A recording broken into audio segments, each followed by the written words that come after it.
It's quiet now. Let the day fade out. Tonight, we'll rest while listening to What If Renesmee Raced by Jacob. If you'd like to stay, Midnight Swan is always here. Let's move into the story.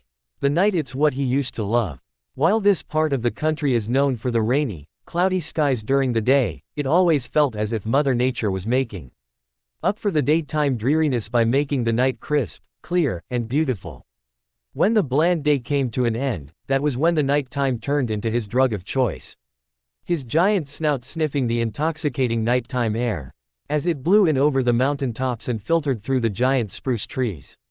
It was a high the giant russet wolf had desperately craved. The night used to be his comforter, allowing him to break free of the pains that only the day would bring.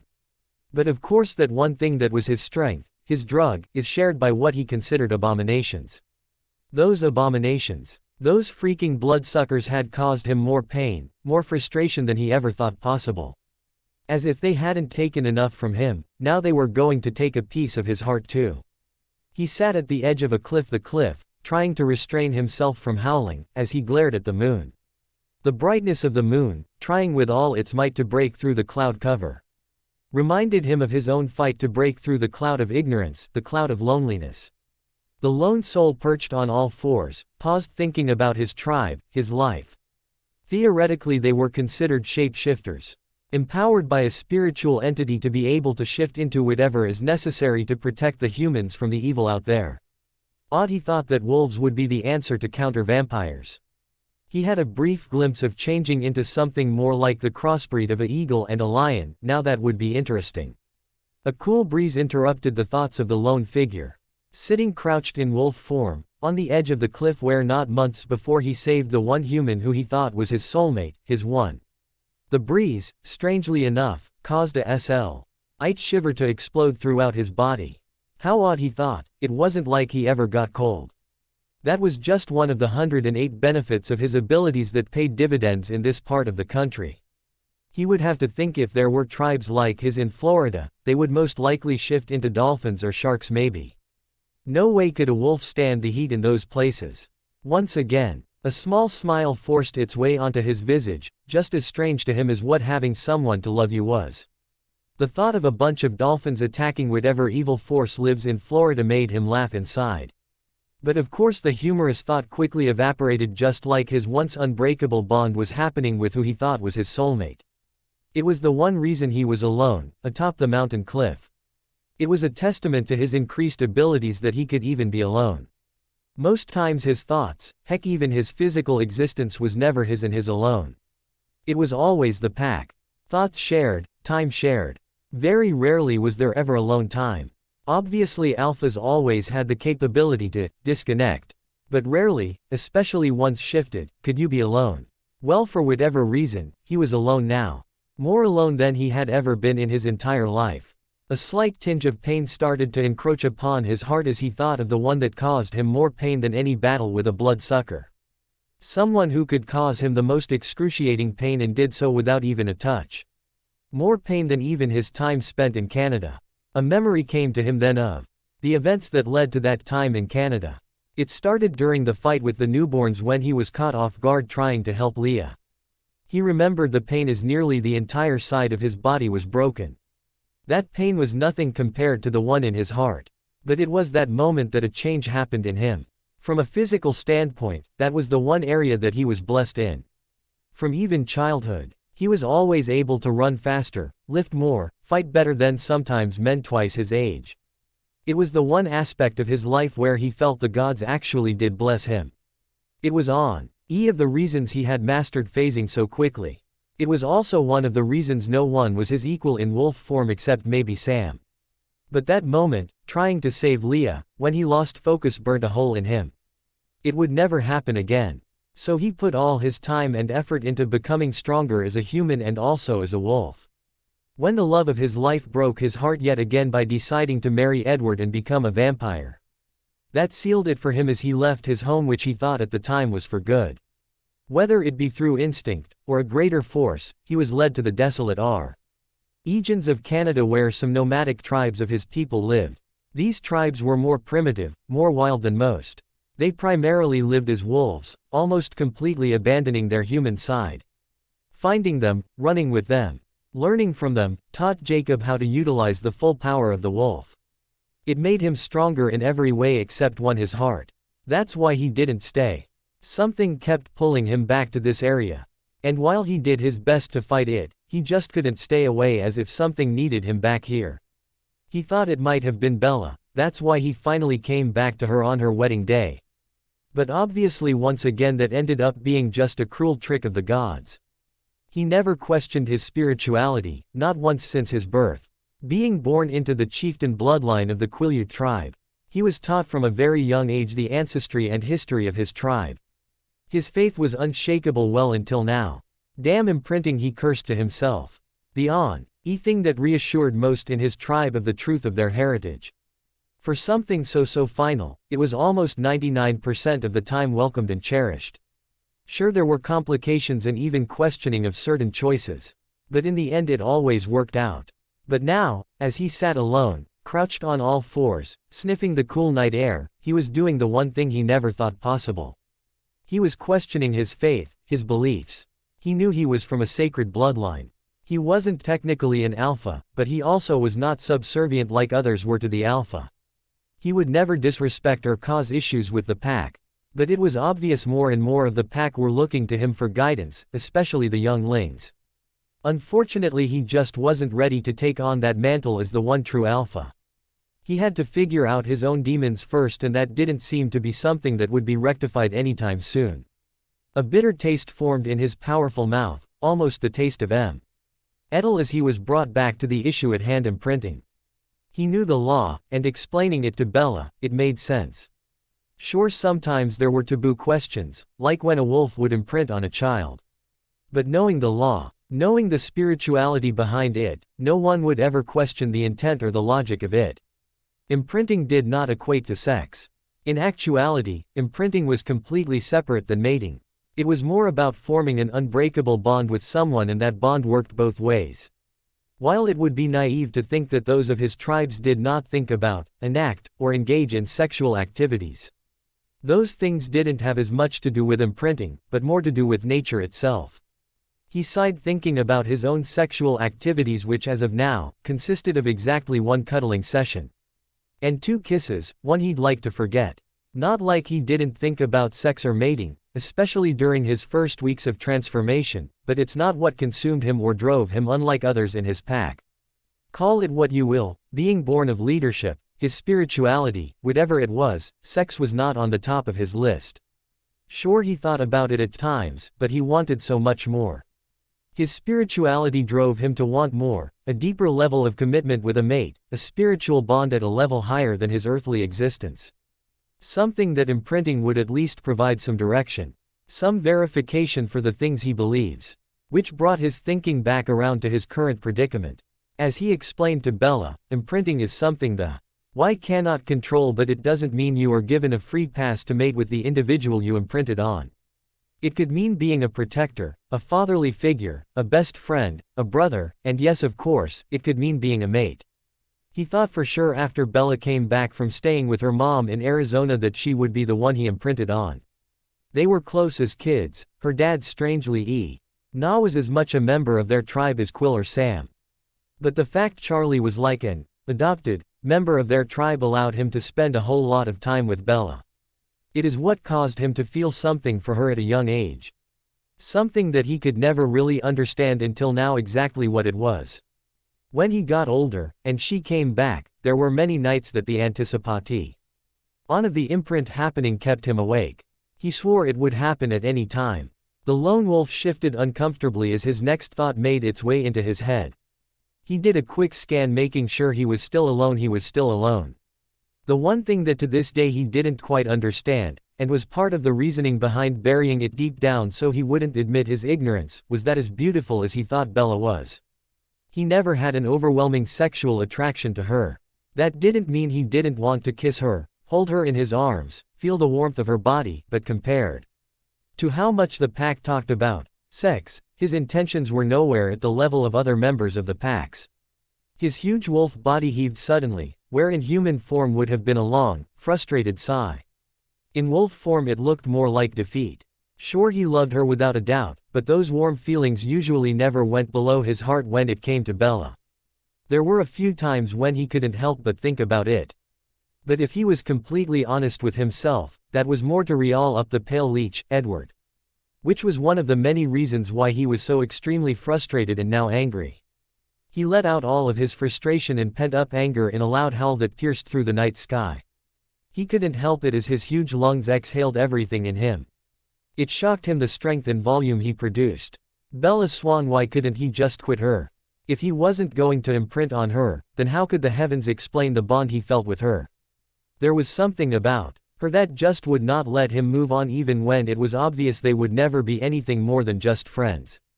He instinctively scratched at the hardened stone beneath his paws as if that would ease his frustrations. He tried to analyze why he was so bonded with Bella. There was some kind of connection he couldn't explain, and it went much deeper than anything biological. It was like a bonding of the soul. Which was why he thought it was imprinting. It was the only explanation he could come up with for why he still had this connection with Bella. It was also the greatest agony for him because while it might not be imprinting, it was a strong enough bond, and he knew if she was turned, that bond would most certainly end. After all, how could you connect with someone's soul when they actually didn't have one? Just at that moment the clouds cleared, as if sending a sign to the giant beast. His wolf form filled with power as the moon shone brightly down upon him. The sudden feeling of enormous power scared him at first, thinking that the gods were sending a warning that something evil was close. He sniffed the air, checking for any sign of something out of the ordinary. He welcomed the opportunity to destroy evil. But just like before, nothing was there. Just the lone wolf and all his suffering. So he took a deep breath, sensing that something else was coming. Not coming in the sense it was upon him, but something coming that would be upon them all. It was then that he made the decision that while he did not approve of everything that Bella wanted to do, he would not abandon her. Even the skinny, fair-skinned bloodsucker, he was finding it harder and harder to hate. Once he came to the realization that Edward truly did care about Bella, his own desire to separate Edward's head from his body decreased slightly. Even his anger at the thought of what they would be doing on their honeymoon was starting to subside because he had to have faith Edward would not hurt Bella. Another shiver hit him thinking of Bella turning and what that brought to his world. He almost let out another howl but knew if he did, the pack would probably go nuts. So just like it seems he's done his whole life, he kept it to himself. He restrained the unrestrainable. He paused, looking out over the dark sea, thinking back to that day he pulled Bella from the ocean below. There must have been a reason for all this. Sure, his faith was tested, but there had to be a reason Bella was in his life, a reason he felt as connected as he did with her. He strongly believed as long as you did good and had good intent, then things would work out. While they wouldn't be writing any romance novels about his current situation, he had to hope that maybe, just maybe he would eventually, finally get his own love story.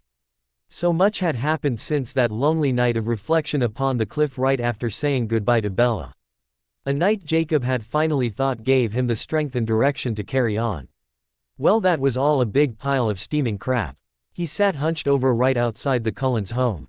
His breathing was ragged as his emotions were on edge as he was trying with all his might not to phase.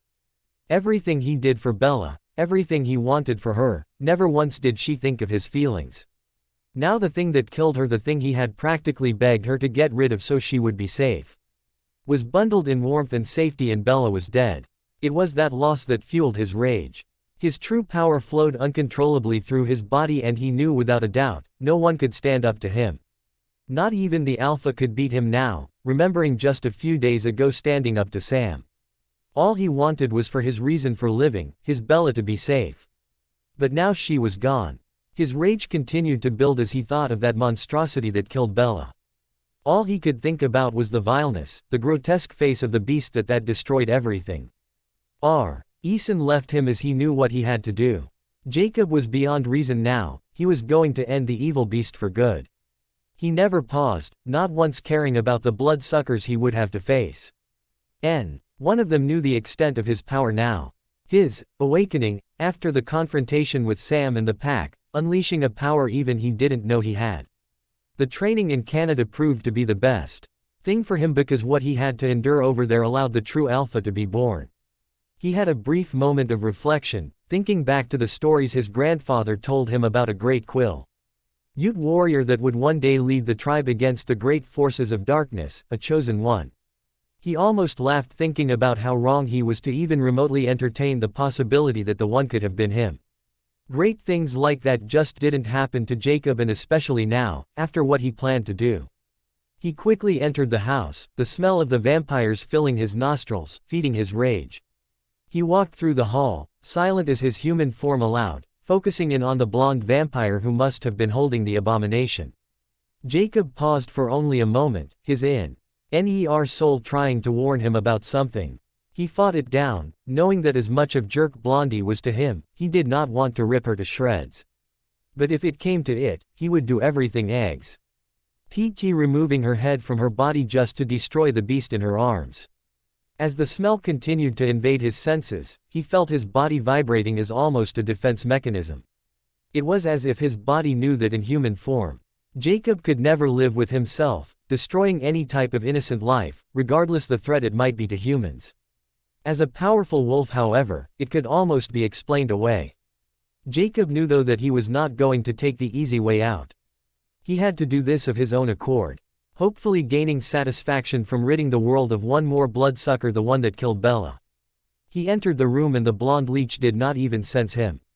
Odd, he thought, as she usually always noticed his stench. He wondered only briefly if somehow her senses were being blocked. Strange how him just thinking that he'd hope she wouldn't sense him was enough to hide his presence, or maybe the vampire was too preoccupied. This was it, Jacob thought as he was almost within striking distance. His life meant nothing without Bella, and at this point, he knew he would not phase. At this moment he knew there was no going back, and in reality, he didn't want to. Without Bella, there was no reason to go on, and so he would take care of his objective and then let the vampires destroy him. It would be a fitting end. Jacob narrowed his eyes as he saw the blonde vampire turning slightly, revealing the beast to him. The baby was in full view now and stared right at Jacob with recognition in her eyes. Jacob felt as if his heart split open and his life blood poured out as he looked upon the most beautiful creature he had ever seen. Then the feeling changed as some unexplained force hit the powerful shapeshifter and stopped him effortlessly. Almost as if a giant wave washed down upon him and was sweeping him away. Jacob could not withstand the force overcoming him. It was as if gravity had completely disintegrated. He dropped to his knees, tears forming in his eyes but no longer tears of sadness and anger. It was as if he felt every connection he had to anger, pain, suffering, instantly severed. His body felt like a bright light had exploded inside him. He thought he knew what love felt like, but he wasn't even close. He instantly felt a love for this baby that was beyond anything logical, beyond even what he was told about imprinting. There was something so much more happening. He was done. All strength spent from his body as realization hit him. He almost wept, realizing his faith was finally restored. Blank.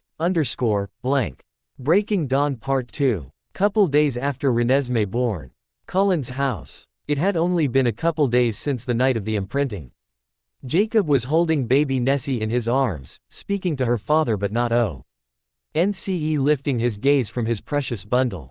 So Edward, how exactly do we explain this to Bella?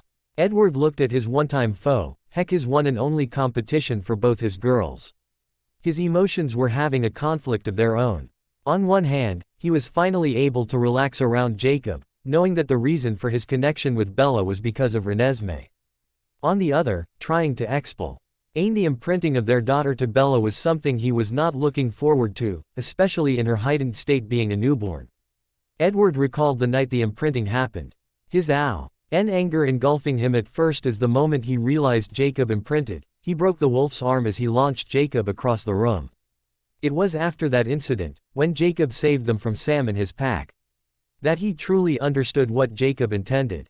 It was at that moment when Edward knew his daughter would always be safe. While other members of the family tried to argue the merits for and against Jacob imprinting on Renesmee, Edward had no doubts that it would be a good thing, if for nothing else, the protection of the wolves. Alice and his parents understood and were on Jacob's side, while Rosalie and Emmett not so much. Matter of fact, shortly after, when Jacob went to try and hold Renesmee, Rosalie quietly gave the baby to Alice and then attacked Jacob. This was another moment Edward Dee had grown admiration for Jacob because while he was being beaten and abused, he never fought back.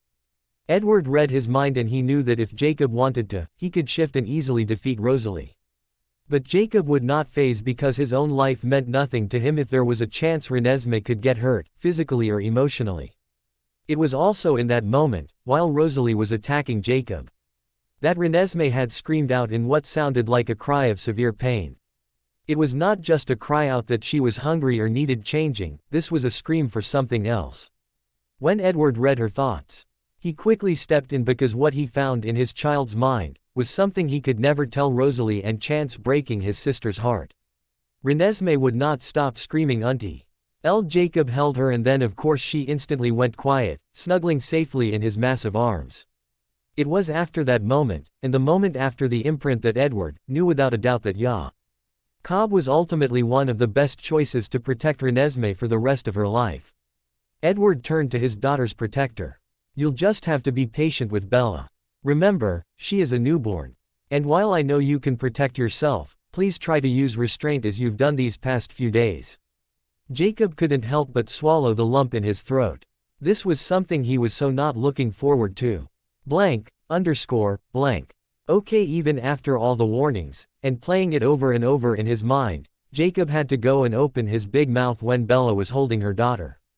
"Way to go, wolf boy." Jacob chided himself after being punched for the second time by his one-time best friend. Apparently his nickname for Bella's daughter was not as awesome as he originally thought. Jacob remembered to try and look winded and hurt as he was sent billowing backwards into the forest. He hoped he was able to absorb most of the blow as to not hurt Bella. Oh crap. Jacob never thought that Seth would get involved. Seth and Leah were the only ones besides apparently Edward that knew the true extent of his power. While Jacob thought that would be deterrent for his makeshift pack not getting involved, it never dawned on him that the little guy might actually be worried about Bella. Crap. Edward was just about to react, realizing this had gone on low enough when he saw his wife slam the young wolf into a nearby tree. That was enough, but then he could see the rage leaving his wife instantly as she saw what her actions did to the young wolfling. Edward had to smile inwardly thinking that his wife was willing to beat the crap out of her so-called best friend, but the moment she hurt Seth, her motherly instincts kicked in. Jacob knew that this was the moment. This was the time to act, as no matter what being a vampire did to Bella, he hoped that it did not diminish her love for him. It was then he continued his plea for her to understand about the imprint. He knew to be there for Nessie meant he had to convince Bella. Jacob paused for a moment, realizing the extent of the connection with baby Nessie. If it came to it, he would use the full extent of his power to make sure no one kept her from him. He just prayed it would never come to that. Day Jacob finds out the Cullens were leaving Cullen's house. Jacob was heartbroken as he slammed the front door to the Cullens' house shut, nearly shattering the door frame. How could they do this, just leave? He barely spent any time with Nessie and now they were going to leave. Just because they couldn't take the chance Bella would be seen by Charlie. The thought of them acting as if Bella was truly dead infuriated him even more. Charlie was a good man. Someone Jacob had always been close to. The man had already suffered so much, and now, if they tell him that Bella has died it would destroy him. This wasn't fair. Just when he thought everything made sense. This was going to happen, they were just going to leave. He saw Blondie with his Nessie and he had to see the little one, had to at least say goodbye until he could figure something out. His pack needed him, his dad needed him, and he would have to give up everything to stay with Nessie. He would do it of course, but at the cost to just hide Bella's secret. That did not seem like a justifiable reason. Especially if he could change it. He walked up to the vampire holding his precious gift. Little Nessie saw him and a smile erupted on her face as she reached for him to hold her. "I'd like to hold her, please. I need to at least say goodbye." Nessie's smile completely disappeared at his words, her tiny arms going limp as she started to pout. Jacob knew Nessie's tears were going to be following. They always did when he had to say goodbye, she must have sensed it. Rosalie thought about it for a second, not wanting to give up the baby. It was unfair that the moment Jacob walked into a room, Renesmee wanted him. It was her turn to spend time with the baby and that is why she went outside, to get away from the worthless mutt. Please Rosalie, just let me say goodbye. Rosal. I heard the use of her real name for the first time by the dog and she actually almost took pity on him. Either way, he could have her now, because soon Renesmee would be all hers. Here, try not to get your stink on her. She handed the baby off and then quickly left, not wanting to be around the interaction between the two. The minute Jacob took Nessie in his arms, she pressed her head into his arm and started to cry. It's going to be okay, little one. I just have to say goodbye for now. Mommy and Daddy want to take you away to be safe. He felt the little hand come to his cheek, her soft touch shaking from the sobs. Renesmee projected a picture of Jacob in wolf form, her cuddled safely on his paws, using his giant snout as a protective blanket. I know, sweetie, your Jacob will always keep you safe. She then projected how sad she is every time he leaves her. Jacob kissed the top of her head. Nessie, I honestly don't know what to do. I don't want to be away from you, but they're taking you from me. They have to keep your mommy a secret from Grandpa Charlie. Jacob could see a confused look on Nessie's face. She then projected a picture of her daddy, and then an image of Carlisle. Yes, Charlie is mommy's dad. Like Carlisle is to daddy. Jacob knew Nessie had never met Charlie in person, but she seemed to understand who he was in relation to Bella, like Edward's Carlisle. Renesmee Pro. JECTED. A picture of Jacob taking her in his arms, and walking out through the house and into the woods, talking, and spending time with her. She projected how peaceful and happy she felt when he did this. Jacob was a little confused at this. It couldn't be what he thought it meant. Little one, I can't take you from your family. Mommy and Daddy would be really sad and I know you would be too. Renesmee projected how upset she was when Rosalie was attacking him, and how sad she was when he had to say goodbye. Jacob honestly didn't know what to do. How do you explain to a baby that the reason she had to leave was because of her mom changing into a vampire and trying to keep that secret from her mom's father? It was then Renesmee projected an image of Jacob phasing into a wolf. Jacob didn't understand this projection. He knew Nessie always giggled when he phased, but she had seemed so upset it seemed like an odd time for this projection. Jacob moved her so he could hold her in the crook of his arm now.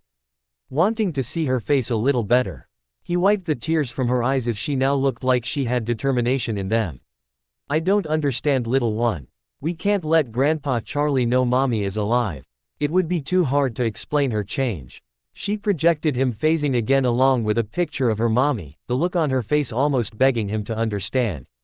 Jacob shook his head trying to figure out what she meant. That's when it hit him. You mean tell Grandpa Charlie that Mommy is like me? Nessie smiled up at him, burrowing back into his warm arms. She projected one last image, an image of Jacob holding her, telling her that he would never leave her. Jacob smiled as Nessie was now fast asleep in his arms.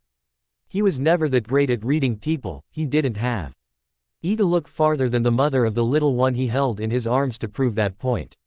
But he and Nessie seemed to understand each other completely. Jacob figured the imprint must allow him that connection because there was nothing else that could explain it. Regardless what it was, they both had a plan, the first of many to come, he was sure.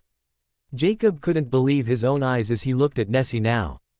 They were all in the backyard of the Cullen house and it had only been a month since he and Nessie hatched their plan to keep her around by telling Grandpa Charlie about Bella's change. Nessie was just a baby then and now here she was, walking, talking, running around like a toddler. She was about the same size as Claire, Quill's imprintee. Just like when Nessie was a baby though. Her mind seemed to be much more advanced than what her tiny body indicated. That's why Jacob was wondering what she was thinking as she stood probably the farthest distance from him when they were in the same area. Jacob knew he wasn't the favorite person right now with the Cullens, considering he'd told Charlie about himself and how Bella had changed, but he could see the relief in Bella now and even Edward. None of that really mattered in the end though, he just wanted to be there for Nessie, which brought him to the current situation. It really bugged him that Edward and Bella reprimanded Renesmee for the way she had been feeding over the past month. Sure, it might have been a little strange how she fed, but anything was better than having little Nessie drinking some stranger's blood from a pouch. Plus, to him, it was just part of her training on how to feed on the hunt. Sure, he should have been more forthcoming, but he had other things on his mind. His thoughts trailed off as he looked over at Nessie. He sensed her staring at him, but when he looked over, she hid her face in her dad's side. This really was pissing him off. He was about to confront Edward when out of nowhere Bella gently grabbed his arm, pulling him towards the edge of the forest away from Renesmee and Edward. "Let's talk," Bella commanded, making sure there was no room for negotiation. Jacob looked back over his shoulder and saw Nessie start to go for him, but her dad whispered something to her. She paused, and Jacob could see the longing in her eyes, but whatever Edward saw made her stay by him. But no longer was she hiding her face. Now she was making sure her mom didn't take Jacob away from her. "Bella, I get it, okay. I just think it could have been handled a little better, meaning I should have been there when you told her about feeding." Bella brought Jacob around, making sure he was facing her daughter so her little one wouldn't freak out. "Jacob, we're her parents, and it would be nice to have your support with these things." Bella brought her hand to his arm, letting him know that yes, she was sorry for not including him, but she needed his support. Jacob squinted his eyes, hearing a slight growl coming from the direction where Edward stood. "I understand that, Bells, but Nessie didn't know better and it's probably embarrassing to her. I mean, look at her, have you ever seen us in the same area this far apart from one another?" Bella looked back at her husband and daughter, removing her hand from Jacob's arm as she saw the look in her daughter's eyes. Bella did a double take, surely she didn't see that expression right. She looked back to Jacob as he continued. "She did nothing wrong, Bella. Carlisle even said it was a natural thing for her to do. Besides, I should have told you from the beginning. Yes, you should have told us because we assumed the human food was satisfying her. So couldn't we've just handled it a little better without making her feel like she did something wrong?" Jacob ugged his hand through his short cropped hair, fighting the instinct to run back and pick Nessie up in his arms. "I mean, she was doing so good when I took her hunting, so it was just a matter of time before she started feeding on the kill. Then it wouldn't matter anyway." Bella just shook her head. This was such an odd topic to be talking about, but it was obvious that it bothered both her daughter and her best friend. "Jacob, I love you. Renesmee loves you, but we just couldn't keep letting her feed off your blood." Jacob rolled his eyes. It wasn't like it was some scene out of a horror movie. It started when she was a baby and he held her over his shoulder. She took a bite, one he barely noticed, and drank a little blood from his shoulder wound. It wasn't uncontrolled, it wasn't violent, and his body healed when she was finished. Heck, it was almost like even his body knew what she needed and waited to heal until she was done. "I'm sorry, Bells, but I was not going to feed her a bottle or sippy cup with blood in it. We've both seen those kinds of movies and nothing good comes from a baby drinking blood from a bottle." Jacob shivered just thinking about that, the irony of said baby drinkin' blood from his shoulder completely bypassing him. Jacob reached out, placing his giant hands on Bella's petite shoulders. He paused, hearing a slight growl coming from Edward's position again. That was odd, he thought. Edward could read his thoughts, so not sure why he would be upset with him just touching Bella. Obviously there was no intent behind it other than two friends talking. Jacob just ignored it, not really caring what Edward thought at the moment, and if you think about it, it was teaching her how to feed when she hunts. She was still a baby, so I would assume you're not just going to throw her to the wolves. Okay, bad analogy, but you know what I mean. Bella knew he was right, but she also knew Edward and her were right to tell Renesmee that it was wrong to feed on Jacob. She understood Jacob's point of view, and yes, they should have had him involved with the discussion, but nothing they could do now. Of course, that led to the next thing that Jacob wouldn't be too happy about. Although Jacob had taken her on hunts before, after the reprimand, things had changed. Tonight was going to be her first kill, and her first feed, since the reprimand, and now would be the bad news. Bella stepped back a bit, not wanting the giant hands on her when she told him, "Jacob, there is one more thing." Jacob looked at her strangely, not liking the feeling he was getting. "What is it, Bells?" This will be Renesmee's first kill and feed since the talk. She told us she doesn't want you there, Jacob." Bella barely had time to move out of the way as her giant friend stormed by her, heading right for Renesmee. Edward saw the big man coming and he hated to admit for a split second that he felt like running. He manned up though as Jacob stormed up to his daughter and went to one knee in front of her. "So you don't want me on your hunt tonight? Is that correct?" Jacob looked her right in the eyes. Surprisingly, she did not cower behind her father but faced him head-on. Renesmee reached for his cheek to project, but Jacob carefully pushed her hand away. Her eyes shot wide open at this rejection. "No way, little one. If you don't want me to go, then you talk to me, don't project." It took everything he had to do that. But he deserved an explanation. "I don't want you to go." Renesmee looked at the ground, not wanting to see Jacob's reaction. "Look me in the eyes and tell me you don't want me." Jacob almost fell backwards as her head shot up and she started shaking her head no. His heart broke seeing her tears starting.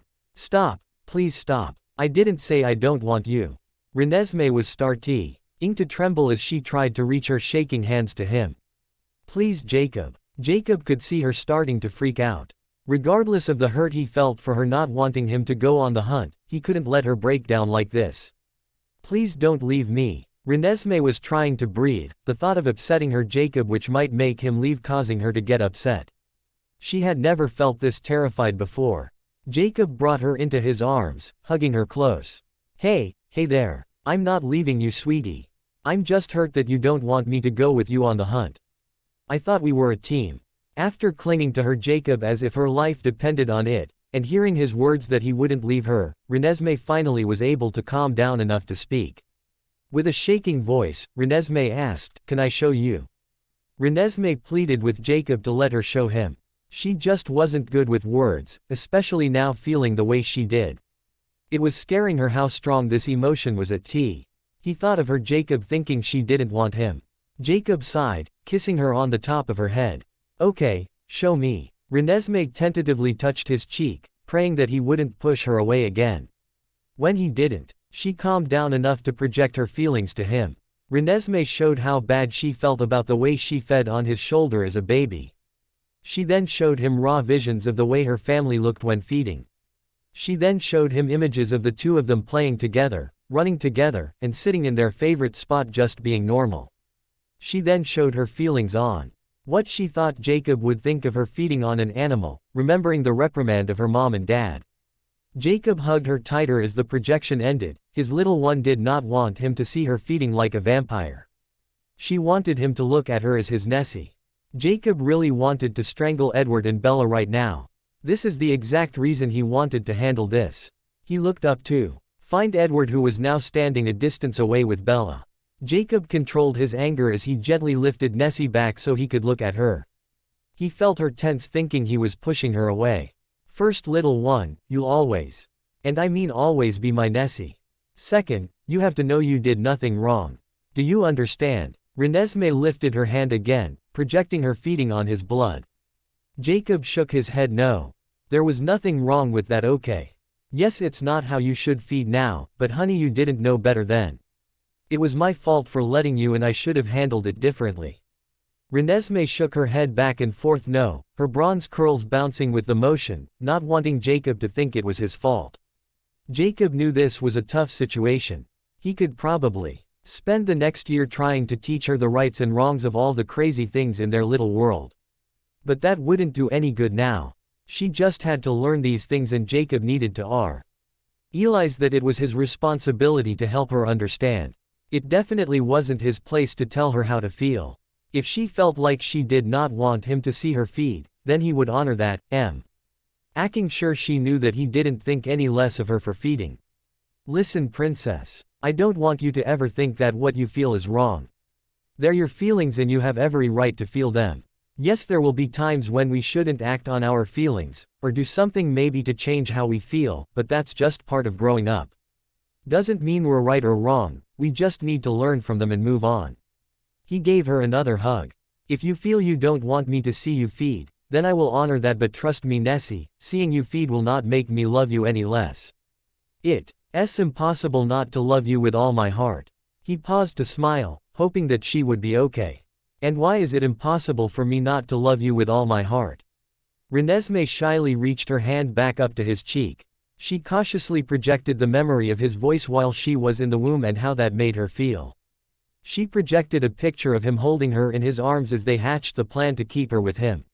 She projected them running, playing, and just being together. That was her favorite things to do in the whole wide world. She then spoke as if to just add to what her projections already said.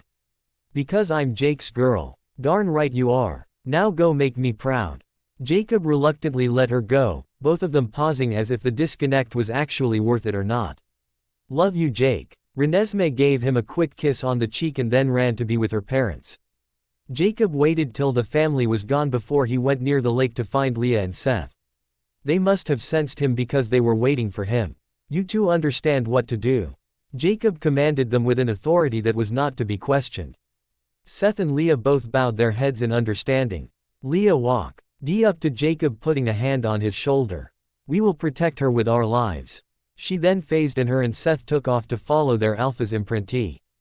Jacob turned back towards the house, Suffied that his pack would keep Nessie safe and keep him apprised of what was happening. With that part handled, he really wanted to do something special for Nessie when she got back. Something that showed that he was proud of her and they could celebrate together. As he got to the door, he was trying to figure out what would be a good idea. He didn't have to wait long as a surprise greeted him at the door. Alice, I thought you would have went with them. Funny he didn't realize she wasn't with the rest of the family when they started the hunt. She glided down the steps, coming to an abrupt stop right in front of Jacob. Nope. Already had a vision they would be safe, plus I already hunted last week and I felt I was needed more around here. She was really trying hard to keep the smile from erupting on her face. Jacob gave her a sideways glance as she looked like she was about to explode. Sue, how do you feel about throwing Nessie a party? Jacob barely finished as the little pixie launched herself into his arms. Okay. I guess that's a yes. Jacob awkwardly held her close, realizing that this was a part of Nessie too. Part of her family, which made it part of his. Oh Jacob, this will be the best surprise for her ever. She hugged her favorite wolf tightly. So when do we start? Jacob laughed as he gently let the bundle of energy back to the ground. How do you feel about pink balloons? Alice's thoughts were already in overdrive. Well, actually, her favorite color is purple, well, russet and purple. Alice just scrunched her face thinking of such a odd combination. She then smiled, punching him lightly in the arm. I see what you did there. Well, purple it is, now let's go. Alice didn't even look back as she grabbed Jacob's hand and pulled him to the craft room in the back of the garage. He had so much to do in such little time, but this was going to be the best surprise ever. Jacob knew this was it, as he and Nessie were bounding through the snow-covered forest, escaping the Voltor. Confrontation when given the command from Alice. It had all come to this moment as he raced with a speed he didn't know he had. He could feel Nessie holding tight to him, not once losing her balance as he flew across the frozen landscape. Jacob remembered the sadness emanating from Bella as she looked at him for what would be the last time. While his feelings for Bella had changed drastically since Nessie was born, he still loved her and cared immensely for her and her family. Besides Nessie, she was the most important person in his life. Having to leave her behind to fight the Volturi without him hurt. But the faith Bella had in him to care for her daughter gave him the necessary strength to push forward. He knew as he barreled through the forest that he would do whatever it took to keep Nessie safe, but his heart was aching. He had just left behind his entire family, everything he was, everything he had ever known. His adrenaline and determination were keeping the hurt at bay, but he could feel the pulling at his heart. Thinking of leaving his pack, Bella, everything behind. It was easy to say you would give up everything for someone, but when push came to shove, doing exactly that really sucked. I love you, Jacob. His heart ached hearing the words from Nessie. She was losing all she ever known to, and she didn't have the luxury of imprinting. They had obviously established a strong bond already, neither wanting to leave the other's side, but this would be extremely hard for Nessie, leaving the only family she ever knew behind. It was at that moment Jacob sensed it more he saw it as he knew there wasn't just one Volturi sent after them. He could see the dark-skinned Volturi following them closely, but he knew that must be a decoy because he could feel the others fast approaching from in front. He quickly changed course, hoping to throw them off, but this was going to be a fight to the end. I love you too, little one, hold tight, we're going to make it. He felt her lean forward, hugging him tightly. And she kissed his giant neck, somehow acknowledging his link. He would have to figure out later how they were communicating, but for now, her kiss was all he needed as he barreled forward. running at a speed never seen in the wolves of the Quileute tribe. They just crashed through a grove of trees, Jacob hoping the sudden destruction of branches, and the kicking up of snow would cause a distraction to the Volturi above him now. He knew the others were closing in too, so his first objective needed to be to take this one out. Jacob knew this must be one of the high-ranking Volturi, so he would be the most dangerous. He strategically slowed his pace slightly, not wanting to give anything away. He knew he could outrun the Volturi, but no way to outrun the ones circling him from the front. That's when it hit him. Seth. He heard Leah's howl, and the pain and sadness crashed into him like nothing he had ever felt before. He wasn't quite old enough to fully understand the passing of his mom. And while it was sad when Harry Clearwater died, this was something completely different. It only took one word from his Nessie to shake him out of it. She was the only one that could. While a part of him thought the morning should have went on longer, he needed to use this as an advantage. He wished he could have told Nessie, but he wasn't sure what the powers of this Volturi goon were. So he slowed his pace, acting as if he was wounded, a slight whimpering coming from deep within. Jacob heard Nessie calling his name, and while he wanted to link with her, he had to play the part of the wounded pack mate, mourning the loss of his beta. They were minutes from the other Volturi, and now was the time to take out the head of the snake. He could sense the Volturi leaping for him. Hold on, Nessie. He didn't need to tell her twice as she gripped him tightly, dispersing her weight evenly as if she was born to ride her wolf. This allowed Jacob to spin at the last second, never once losing balance, and snap the head clean off the Volturi. He quickly regained balance and took off, never slowing again. They ran for a bit, the adrenaline still building inside him. Nessie, it's Seth, they killed him. He was debating telling her, not sure if the original link really happened or not, but he felt she should know. After all, she was part of the pack too. That's and it made sense how she was able to hear him. Jacob could feel a change in her as she held him tighter. It wasn't like Seth and her were close. She did get along with him, but Jacob felt the change in Nessie more had to do with the fact he was hurting. Either way, something was happening between them. He saw 4 black blurs in front. This was it, and Nessie must have felt them too. It was then something strange started happening. He felt his eyes warming up, not like they were on fire, but almost like they were staring at a bright clear light. That was also when his vision changed. He now not only saw in front of him, but he was able to see everywhere. It was almost like he was looking through someone else's eyes too, and the vision was clear as day. He kept charging towards the evil in front of them.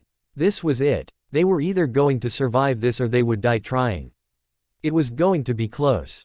He had the extra incentive of Nessie, but taking on 4 Volturi was close to impossible. He would do what he could to keep Nessie safe, but this was most likely the end of the road for him. He debated the best strategy, running full force into them, or changing course and trying to run a different direction. The problem with that is he didn't want to get outflanked. He wasn't sure how strategic these bloodsuckers were, but he figured his best chance was a frontal assault. I love you, Nessie. He was hoping for a reply, but he sensed something happening to her now too. He tried to get a quick look at her, but all he saw was a bright blue, fluorescent glow coming from above him. It was then the wave of power hit him. It felt like the moment he would jump off the cliff, and right before he hit the water. The thrill, the adrenaline rush, it was all hitting him at once as he felt his body filling with unleashed power. It scared him at first. He knew there was talk about that burst of adrenaline when an imprintee was in danger. This felt like something much more, because even though Nessie was in danger, for some reason he wasn't in fear. Matter of fact, at this moment, he feared nothing. He turned to face the Volturi, the power surging through him as he looked upon the faces of those he would destroy. Nothing came between him and Nessie, and these leeches would pay the ultimate price. Jacob was almost to the Volturi when he noticed something else happening that surprised him. The snow around them seemed to have a mind of its own as it swirled in a tight vortex, shooting straight towards the Volturi. For only a brief moment, he wondered if Benjamin, the Vampy Actua, like who could control the elements, was around, as this seemed very familiar to something he could do. He would worry about that later, as he was almost on top of the enemies. Filled with power, Nessie secured. And apparently the elements helping too. He knew they would be just fine as he saw the fear in the eyes of those he would destroy. The leech's eyes were no longer bright red as they cowered in fear. The last thing he remembered was the blue glow reflected in their eyes as they witnessed the end of their existence. Blank, underscore, blank. And that is your future, holy crap, Alice thought to herself as she tried to school her expression. The original vision she planned to show changed on her right as Arrow was reading her. She never meant to show Jacob and Renesmee, it just happened. From that moment, Alice was just on autopilot. She remembered summoning Nahul, the hybrid like Renesmee, and then Edward reciting her thoughts about proving they could keep Renesmee a secret from the humans. But her thoughts kept going back to the vision. Luckily, after the words from Nahul, and Arrow's grandeur speech, it seemed the Volturi were convinced Renesmee would not be a threat. Alice was just about to return to her family when out of the corner of her eye, she saw one of the Volturi, hood drawn over its face, still remained looking in the direction of Jacob and Renesmee. Alice tried to see who it was. It had the body structure of a female, somewhat shorter than herself, maybe Bella's height, and she caught a glimpse of light brown hair. She was beginning to get worried when all of a sudden the lone Volturi left, catching up to her coven. Feeling relieved that the hooded figure had left, Alice's thoughts went back to the vision. She wasn't sure if Arrow was more scared of losing his own life or facing Jacob and Renesmee together. Either way, she had a feeling that the Volturi were not going to let that piece of information go unnoticed. She just hoped she was able to manipulate the vision enough for Arrow to misread it. After all, their future depended on it. Jacob was sitting across from Edward and Bella in their cottage, Nessie snuggled up on his lap, her head laying against his chest. It had only been a few days after the Volturi confrontation, but so much had happened. He already talked with Alice and she confirmed that she saw the same thing Jacob and Renesmee experienced. Alice was going to talk to Carlyle, but Jacob asked her to let him talk to Bella and Edward first. Now was that opportunity as Jacob gathered himself to speak. "Thanks for meeting with us." Edward did a double take at those words. This was his house, his daughter, and yet he felt like the outsider. Not to mention he still couldn't read Jacob or Renesmee's thoughts anymore since the almost war with the Volturi. That fact alone was making him very uncomfortable, considering besides with Bella, his mind-reading skills worked as they always had. Bella was so happy seeing Renesmee and Jacob together now. Thankful she didn't have to say goodbye to both of them like they had planned if things went sideways with the Volturi. She knew something happened between Jacob and Renesmee during the almost war, and she was anxious to find out more. Bella recalled the moment right after the Volturi left after the confrontation. Jacob had left to handle some things with the packs. Renesmee actually did great, giving hugs and saying goodbye to their family and friends. Then her daughter realized Jacob was still gone, and that's when it started. Renesmee would not calm down being away from Jacob. And it got worse as the hours passed by and Jacob still hadn't gotten back yet. It broke Bella's heart that her little girl was so upset about Jacob not being there. It got so bad that Bella had Seth go bring Jacob back. Tribal politics or not, her daughter needed him, needed to see for herself that he was safe. Bella smiled thinking back to the moment Jacob came back to their house. It had actually been less than 24 hours that Jacob and Renesmee had been apart, but they embraced each other like it had been a lifetime. Renesmee pretty much hadn't left his side since that moment. Bella knew that kind of bothered Edward, but he too could sense a change happening. Hopefully this talk would shed some light on the situation.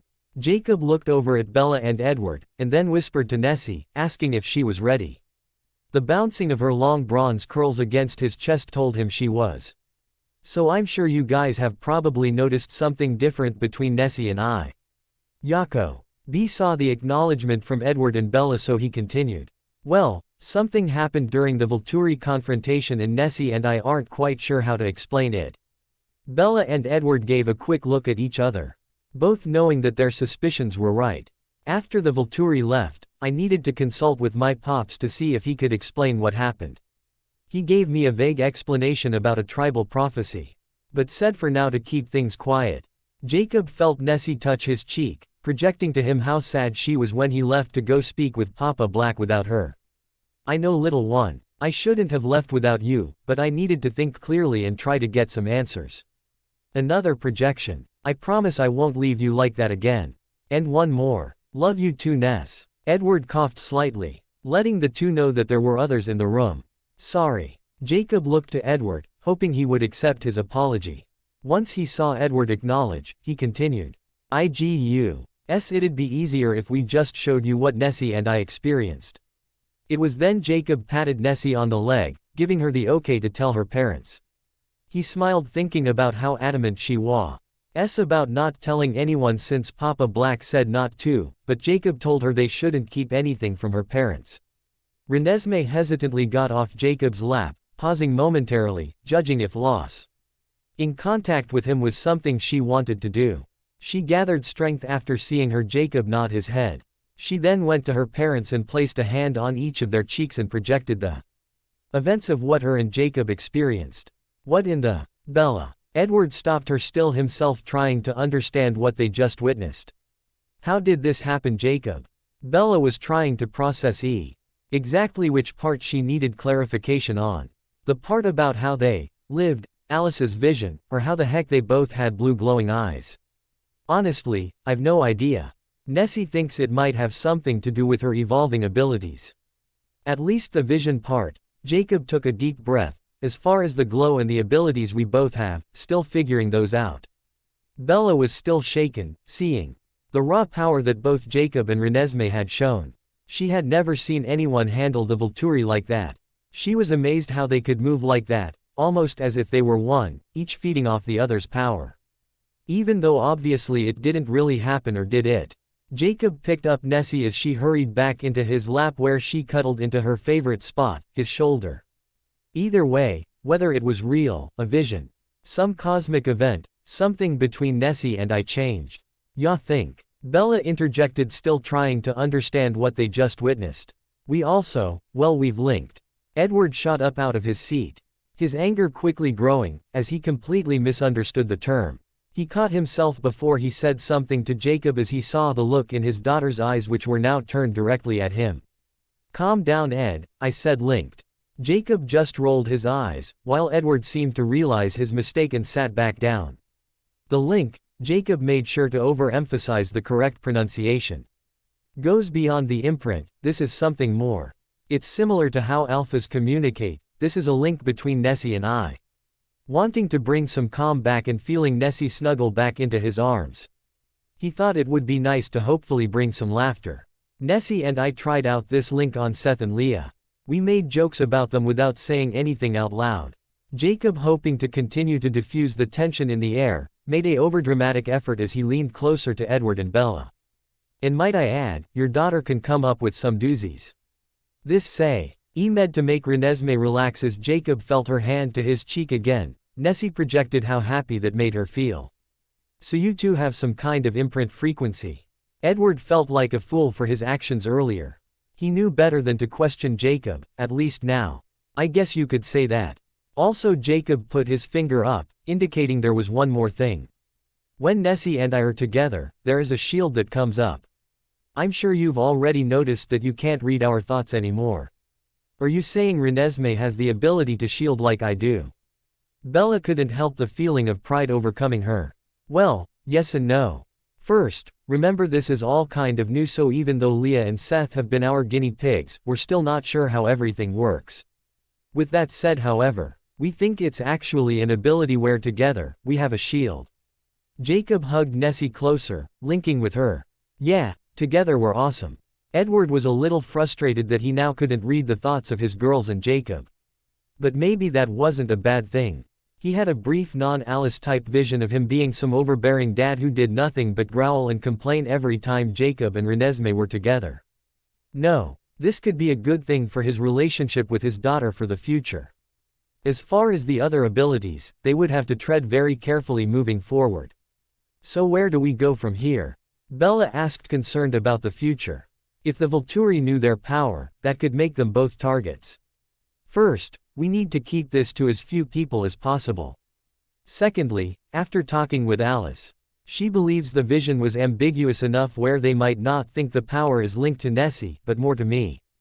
Or at the very least, it's just an individually based power as opposed to together.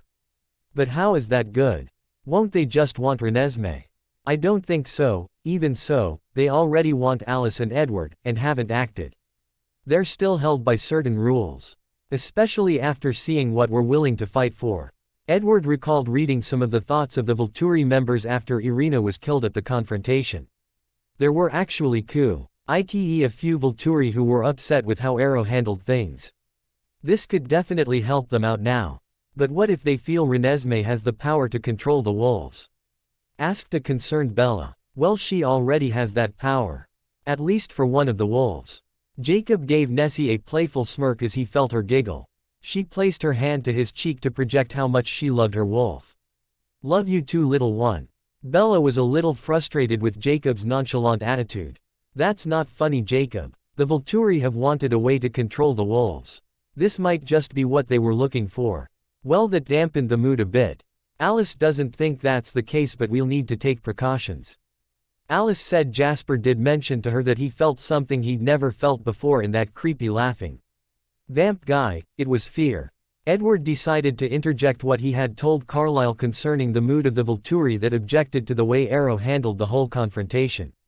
We must forget either that the Volturi Council are on some shaky ground with their own people. Bella remembered that bit of information, and that did help her relax, knowing that the Volturi Council was in no position right now to make a move against Carlisle and his family. Jacob felt a little better knowing that at least for the time being the Volturi should leave them alone. He still wanted to make sure they were prepared. We just need to make sure Alice keeps tabs on that weirdo Leech and his henchmen, and I'll make sure the pack stay on alert. Jacob paused as Nessie projected to him her feelings on the matter. Jacob looked at her, linking, Ness, you're going to have to make sure it's okay with your parents first. Care to share with the rest of us that aren't imprints or supernaturally bonded to each other? Bella was still a little on edge, although not as much as before. Jacob encouraged Nessie to tell them. This time, not wanting to break their bond by getting off Jacob's lap, Renesmee decided to use her voice. Now that I'm part of Jacob's pack, Renesmee gained confidence as Jacob soothingly ran his hand along the back of her hair. I'll need to start training with my alpha. Renesmee stared at the ground, waiting for her parents' response, hoping more than anything in the whole wide world they would let her train with Jake. Jacob felt like he also needed to add some things just for further clarification. I want to do what I can to train Nessie on fighting alongside her wolf, how to defend herself, and teach her the ways of our pack. Also, hopefully we can help each other as we learn more about our abilities. If that'd be okay with you guys. Realizing there was so much more to this story but no reason to worry everyone about it now. Plus, with the Volturi threat still a possibility, any preparation to help their daughter would be appreciated. The last thing Edward or Bella wanted to do was cause their daughter more stress. So they did the one thing that would calm her. Bella, and I think that'd be a good idea. Edward looked to Jacob, making sure the giant shapeshifter knew that he better not regret this. Jacob nodded his head in understanding. Jacob remembered more thing about the Volturi confrontation. One last thing. Do you know what a didim is? Jacob looked for any sign of recognition from Edward or Bella. Nessie mentioned that word when she was talking to me about the arrow creep. Not sure what a didim is, but she felt it might be important somehow. Edward heard that name before, or at least he thought he did. He was sure it was a name of a person, but he couldn't place it. I will check with Carlisle, but for now, you two need to be careful. Jacob nodded again in understanding, letting Edward know that he would and make sure Nessie was too. He reached down and gave Nessie a kiss on the top of her head, sensing her happiness at now being able to train with him. He wasn't quite sure why, other than the obvious, but he knew it would be good for her. Renesmee hugged Jacob even tighter, feeling his kiss. She was happier than she had been in a while. She hated feeling like she was the cause of so many problems in their family.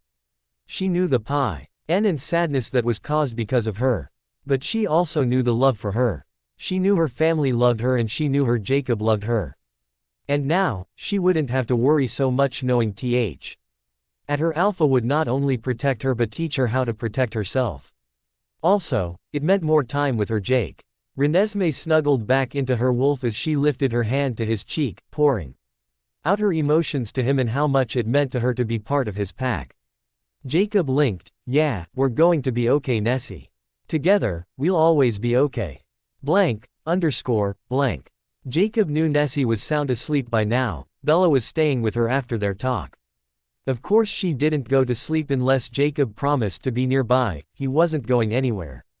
There was something important on Jacob's mind and he wanted to talk with Nessie's dad so he could get it off his chest. "Edward, can I talk to you for a second?"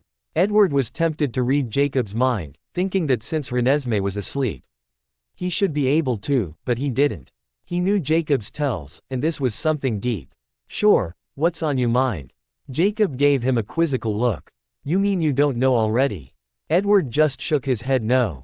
Didn't feel this occasion called for it. I guess I need to learn to school my expressions more often." Jacob was still sitting across from Edward in the living room of the cottage, every so often glancing down the hall where Nessie was sleeping. That's one thing I don't think will ever happen, Jacob, you always wear your emotions on your sleeves. Well, on the rare occasions you actually wear a shirt. Jacob looked down towards Edward, a smirk spreading across his face. "I see what you did there, niece. Hey, I'm not the emotionless bloodsucker that you always thought I was." Jacob looked him straight in the eyes, a serious look over his face. "No, you're Nessie's dad." Edward didn't need to read Jacob's mind to know how powerful that simple statement was. There was a moment of silence as the two warriors looked at each other in a way that a year ago neither would have thought possible. Jacob decided to break the awkward silence. "Look man, I know I did some stupid things back in the day with Bella. I couldn't separate my hatred for bloodsuckers from you or your family. I thought I was doing the right thing and following my heart, but I see I was wrong." Jacob looked up, flexing his gigantic neck muscles, trying to keep his emotions in check. "Sorry, allergies are really bad this time of season." Edward could see the emotion in the alpha. "This ain't gonna be some drawn-out brokeback moment. I'll make it simple. If one thing changed, if anything I thought I wanted so bad back then had happened. If you didn't love Bells so much, then I would. Have Nessie in my life. Damn it, these allergies. I see a lot of you in Nessie. I see a lot of the love, devotion, personality. I know she got a lot of that from you." Jacob looked around making Sue. Jasper wasn't nearby controlling his emotions. "Nope, this was all him. I love that girl so much that it hurts, I mean physically hurts me when I'm away from her. You can say that's the imprint, and maybe it is. But it's also because of who Nessie is. That girl has the biggest heart and the purest soul that I've ever been around. As much as I love Bells, that is not enough for the reasons I love Nessie." Edward sat there, listening to the words of his one-time arch-nemesis. He hated to admit that now maybe he did understand why his girls loved this man so much. No, not going there yet, he corrected himself. But damn, this wolf was warming even his cold heart. "Listen Jacob, I have no clue how to raise a little girl, none of us do actually. I'm still learning how to be married, let alone raising a child. But I do know this." Edward reached out hand to Jacob, placing it on his shoulder. Edward remembered the recent vision Alice communicated to him about the future of Jacob and Renesmee. "Besides Bella and I, there is no one I want protecting or just being there for my daughter, more than you. As I said before, I'm glad she has you, Jacob." Jacob had to lighten the mood. This was just getting too serious, and last thing he wanted to do was start crying while Edward was touching him. Emmett and Jasper would never let him hear the end of it. Jacob stood up now, looking down at Edward. "Seriously though, thanks for everything you've done to get us here." Edward stood, still dwarfed quite a bit by the giant alpha, wondering if Jacob had grown even more since the last time they saw each other. "Thanks for making me work for it." Jacob laughed as he replied, "Always." It was then an awkward silence fell upon them. "Not gonna hug ya," Jacob replied with a smirk on his face. "Thank God for small miracles," Edward joked. Jacob reached out his hand, the laughter gone now. "Friends." Edward took Jacob's hand, this time reading his mind. "No family." It was the next day following the conversation with Bella and Edward about Jacob and Renesmee's newfound abilities. They had decided to start training right away, so Jacob was in the main Cullen house, helping to get Renesmee ready for training. The family was all there. Emmett and Rosalie sitting in a chair together, watching TV. Jasper, Alice, and Esme sat on the couch, reading. Edward and Bella were sitting in the love chair watching their dog. Her and her giant protector turned hairstylist, and Carlisle was doing some research in the study. Jacob was sitting on the floor with Renesmee between his legs. Although he loved her hair down, in training it was better to have it tightly braided as to keep it out of her way. As he was finishing the French braid, he was also awkwardly trying to avoid the evil glare from Blondie. Is there anything you can't do, mongrel? Rosalie just shook her head in disgust as once again, the great Jacob Black obviously braided Renesmee's hair better than anyone. Both Jacob and Renesmee looked up at the same time. Jacob responded, trying to be as nice as he could for now, "Hey, I had two sisters and long flowing hair of my own growing up. Figured it might be useful to learn how to braid in case I ever had daughters, or boys like me." Nessie smiled up at him, placing her hand on his cheek, projecting to him how much she loved it when he played with her hair. That projection made Jacob's day. "And it doesn't hurt too that I get to use my talent on the prettiest girl in the world with the prettiest hair." Jacob gave Nessie a smile and winked. Renesmee then settled back in front of Jacob as he finished up her French braid. A look of pure contentment on her face at being the prettiest girl in Jacob's world. Seeing the proud look on her niece's face, Rosalie glared at Jacob as she replied, "You're such a suck-up. I really hate you. Hate you too, Rose." Jacob returned with just as much feeling.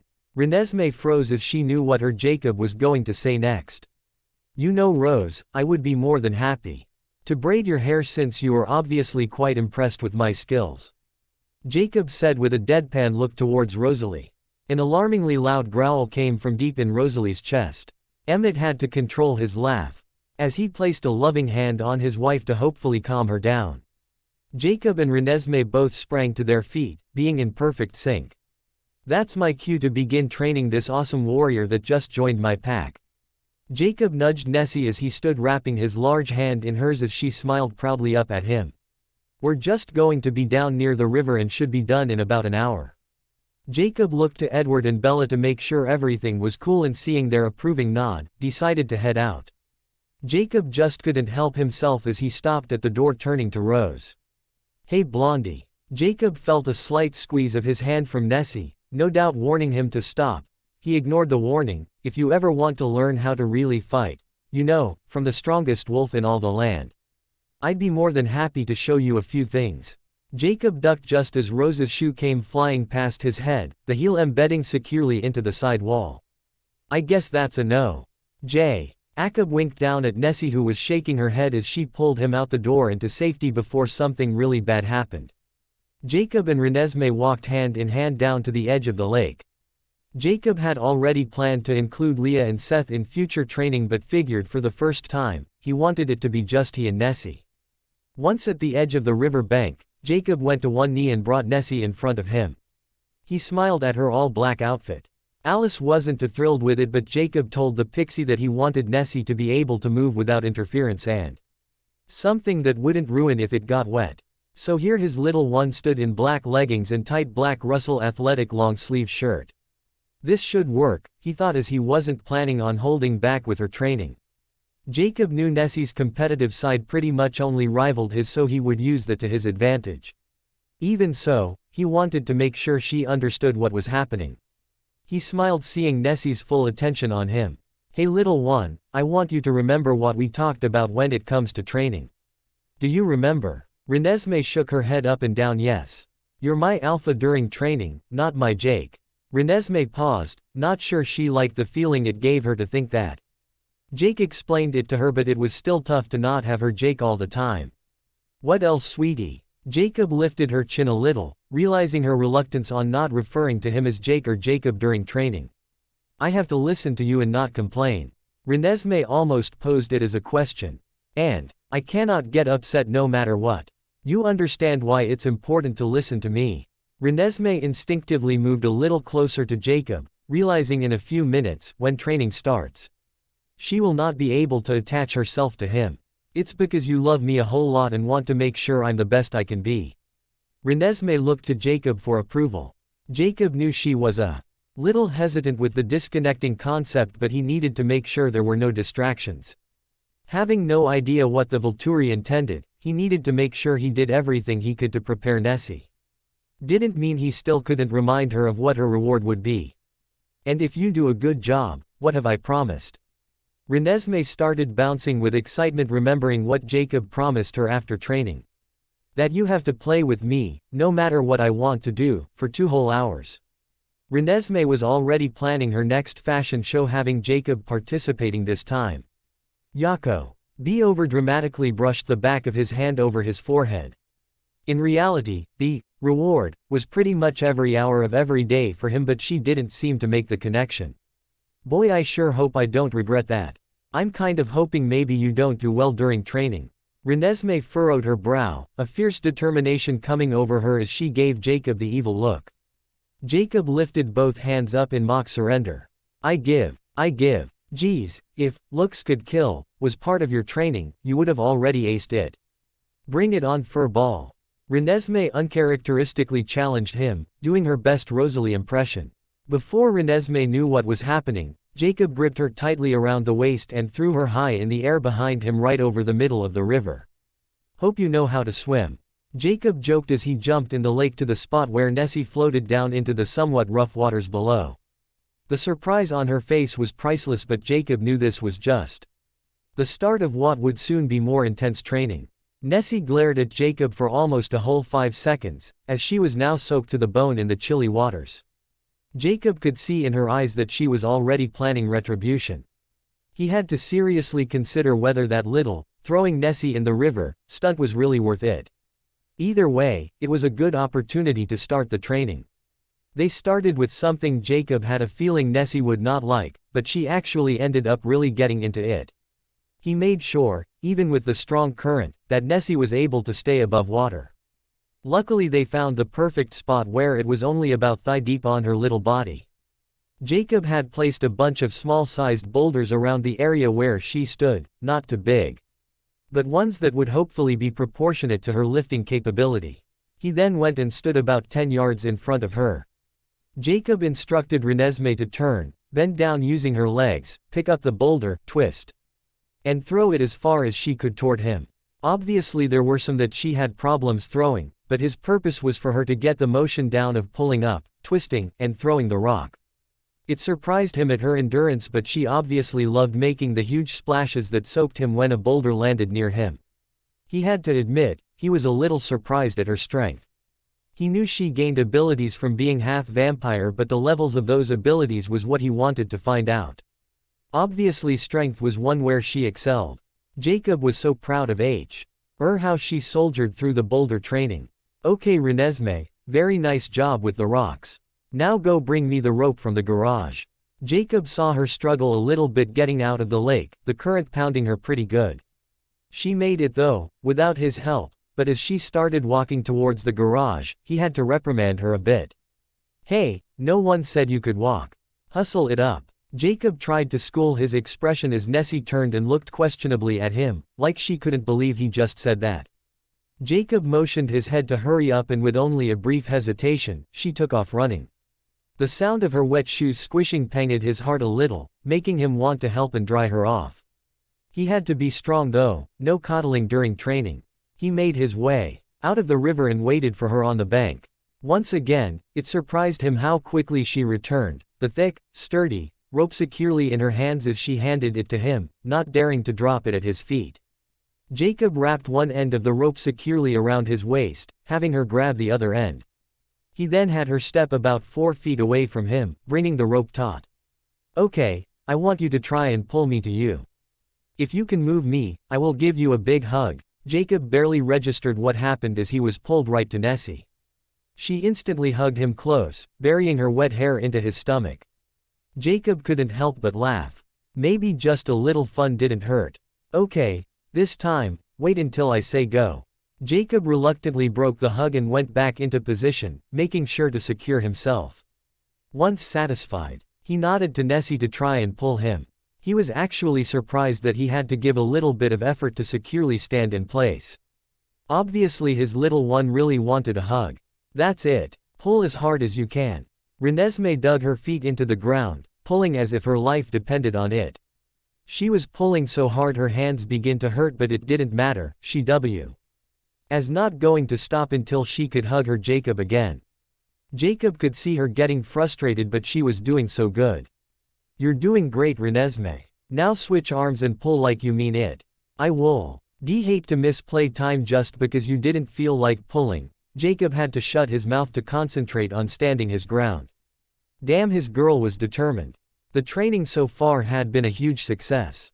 Jacob couldn't believe how well Nessie did, and he made sure to let her know exactly how proud he was. He thought for sure she would tire or become bored, but Nessie acted as if she was on a mission. Jacob bent over next to Nessie, who he could tell was a little disappointed she couldn't pull him to her. "Hey, you did amazing today, Ness. I'm so proud of you." Renesmee just looked up at him, questioning whether he really meant it. "One last thing and then it looks like I'm all yours." Now this cheered her up really quick, Jacob noticed. Jacob had already set up two pretty nice size rocks on the ground right next to each other. He brought Renesmee around and had her lay on her stomach, her forehead uncomfortably pressed against the top of the rock. He then had her go into a plank position, her entire body up off the ground, only being supported by her head and toes. Jacob walked around and did the same position right across from her on the other rock. Need to hold it like this for the next 10 minutes, no matter how much it hurts. Now this exercise he was almost positive she wouldn't be able to complete. He would still reward her as she had done such an amazing job, but he knew this would hurt probably more than any of the other training. He wanted to test her though and see how long she could plank and hopefully improve from there. "You got this, Renesmee, just concentrate and use your forehead to balance.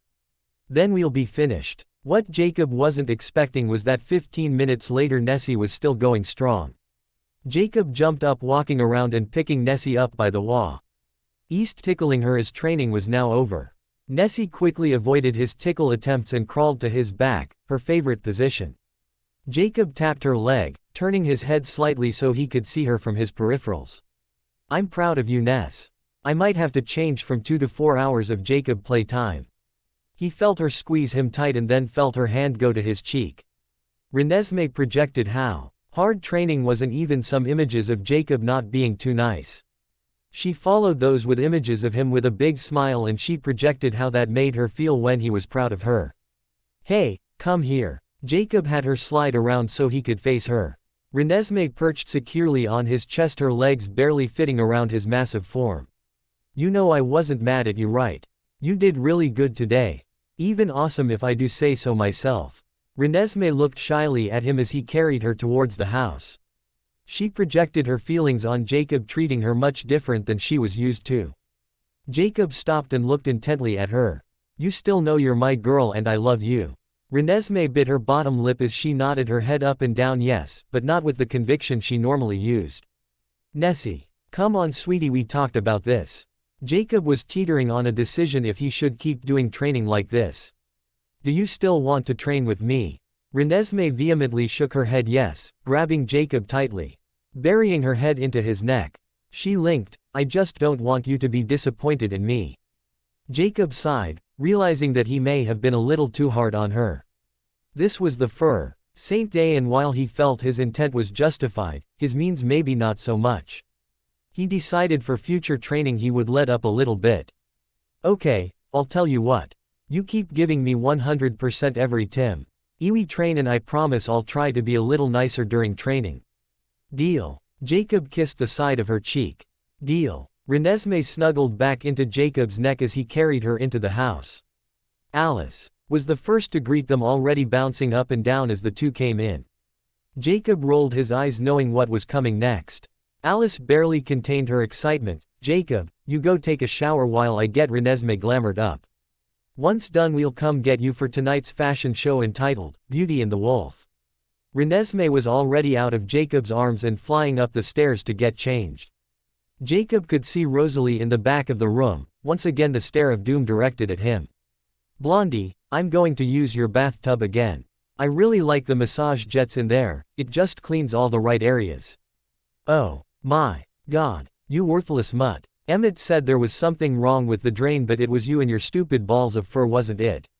Rosalie would deal with the dog later. She was already looking for where Emmett ran off to. "I swear I'm never using that tub again." Jacob smiled, getting ready to duck. "Also, you wouldn't mind if I took a nap on your bed again? Your sheets are so comfortable."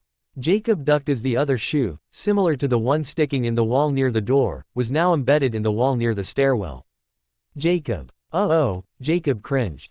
He heard Nessie from her staging room upstairs. warning him in her best imitation of his alpha voice. It actually surprised him she could even speak in that tone. Training was definitely over now, it was his turn. Things had gotten a lot more tense since the almost war, as Alice had not had any meaningful visions concerning Arrow or any of the Volturi Council. This was concerning due to the fact that no news wasn't necessarily good news. Something had also driven the packs to be on high alert, as if they sensed something too, and it just made for an all-around stressful time for Jacob. All the pack members looked to him for guidance. Especially the newly phased. Jacob noticed the shift in pack hierarchy after the first official tribal meeting following the Volturi confrontation. It was about 2 weeks after the almost war, and he brought Nessie with him to the council meeting on the res. The pack members knew her and respected her, but it was the others that he wasn't sure about. He was a little worried at first how she would be received at such a formal meeting, well, not worried for himself or Nessie, but worried about the repercussions if he had to do something because someone disrespected Nessie. In all his time dealing with the political aspects of his tribe, he had never been more surprised at how everyone acted when he brought Renesmee with him. Every single high-ranking member of his tribe, even those with an outward hatred for the vampires, treated them both with such an air of reverence and respect. If he didn't know better, he would have thought they treated Renesmee as if she was their chiefess now. Even at her young age. A part of him wondered if maybe his father had mentioned to the tribal leaders about the blue eyes. It was determined, after that night, that Jacob would be in charge of all the packs. The one true alpha. Sam would still lead his own pack, he would just have to report to Jacob. The only reason Jacob even agreed to it, knowing that all his attention would be on Nessie's safety, was to make sure all decisions were made with that very fact in mind. He trusted Sam, and Sam was actually the one that prompted the move. But when it came to Nessie's safety, there was only one person he could trust 100%, and that was himself. The Cullens were also including him in everything, and it had gotten to a point where he knew the Cullens felt the need to do something to help protect Renesmee too. They were trying everything not to take Nessie away from her home, but it had come to the point where they thought maybe it would be good to head to Brazil for a month or so. Like they had originally planned before the almost war. They wanted to talk to Nahul and his family to see if they heard anything from the Volturi. After all, Renesmee was not the only half-breed, and if this took the eyes off her, then what would it hurt? Carlyle assured Jacob it was not permanent, and he could surely come with them, not really that it was their choice, but the invitation was given. Also, the strange fact that even Nahul recognized Jacob's tribal status as a chieftain and welcomed him with open arms. Nahul made it known that it was always an open invitation for Jacob to visit anytime he wanted. Unfortunately, the packs, especially the younglings, needed him here, and it would be tough to just pack up and leave, at least for a little while. Jacob knew of course he would go. Just right now, when everything inside him was telling him to stay, he just didn't think he'd be able to go right away. Also, even though the Cullens would never say it, they want to see if Alice could have any visions while there. Jacob, knowing he was the dark spot for Alice, knew it would be best to give her some space to do her thing at least for a little while. That also brought up the last cog in the wheel. Jacob wasn't convinced it was the best thing for Nessie to go to Brazil. It wasn't the fact he was being selfish, his one and only concern was doing everything in his power to make sure Nessie was safe. To the point where if he thought it would help her that he wasn't nearby, then he would agree to it. Which is what he did when the Cullens originally told him their plans. But the day Nessie found out, it had all gone downhill from there. And that led to the current situation at the Cullens' residence. Renesmee was once again standing in her usual spot, securely planted to Jacob's leg as they both stood at the entrance to the living area. Renesmee was among her family, no threat to her life at all, and yet she still would not leave her protector's side. Her head was turned into Jacob's leg where only her side profile could be seen. She was not happy with the announcement of the day her family wanted to leave for Brazil. "Hey Nessie," Jake, with the carefulness of handling fine china, gently bent down, wrapping his huge arm around his little princess. "It's okay honey, they're just looking out for your safety." If Edward didn't understand Jacob's undying loyalty, his true intentions, his unconditional love for Renesmee, then his daughter's attachment to him might be a situation. Of course, not to mention the fact that while Edward would love to feel he had control of said situation, He knew that the powerful Alpha would most likely destroy them all if they tried to really take Renesmee away from him. Still, as a dad, he at least needed to put his foot. His thoughts were interrupted as he realized Rosalie was about to do something very, very stupid. Rosalie had enough of this. They were Renesmee's true family, they were the ones that she needed to be with. While she had learned to tolerate Bella's pet, she was not going to sit back and let him have control over little Renesmee, bogus imprint legend or not. Rosalie approached Renesmee, very intention to pry her away from the dog she was attached to. She bent down on one knee, reaching out a loving hand to her niece. Listen Nessie, you have to come with us. We love you and we just want to keep you safe. Renesmee slowly, and with a determination that was never to be denied, turned her face to her Aunt Rosalie. She turned her body a little, not fully leaving the safety of her Jacob, but enough to make sure Rosalie knew there was no negotiating from this point on. All her Jacob has done for her family, all he has given up for them. She didn't know a lot at this young age, but the one that she knew without a doubt, the absolute law, no one took Jacob away from her. I'm not leaving my Jacob. Jacob stood back up to his full height, towering over the blonde vampire, the hairs on the back of his neck standing on end with Rosalie this close. He sensed the anger inside the vampire, even though she was trying to mask it. He also felt Nessie's grip tighten around his leg as if she felt something too. Jacob tried to be civil as he spoke to Rose. Rosalie, I think it best if. Rosalie shot straight up, teeth baring as she wanted more than ever to end the mud in front of her. She didn't care about anything at the moment. Her only thought was to silence the one thing that could take Renesmee away. Shut up you stupid dog. You have no right to speak when it concerns us.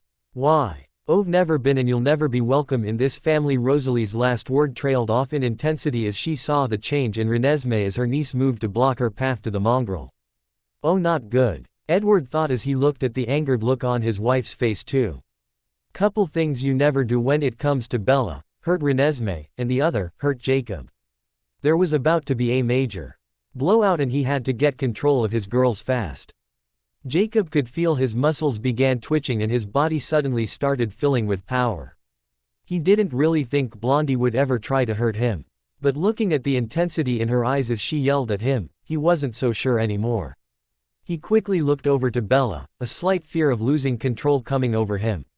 He knew Bella didn't have her husband's abilities, but she could read Jacob like an open book. Bella's warning senses overwhelmed her as she saw the look in Jacob's eyes. She almost instinctively brought up her protective barrier for Rosalie but stopped, knowing that probably wouldn't help. Jasper could see and sense the situation heating up. The air in the room felt as if it was sucked out and replaced by the heat of the desert, and he didn't breathe air. He looked to Carlisle to see if he should intervene. Carlisle held his hand out to say just give it a minute. Edward didn't do anything at first, wanting to see how Jacob would react. It never occurred to him that it was Renesmee that might be the threat.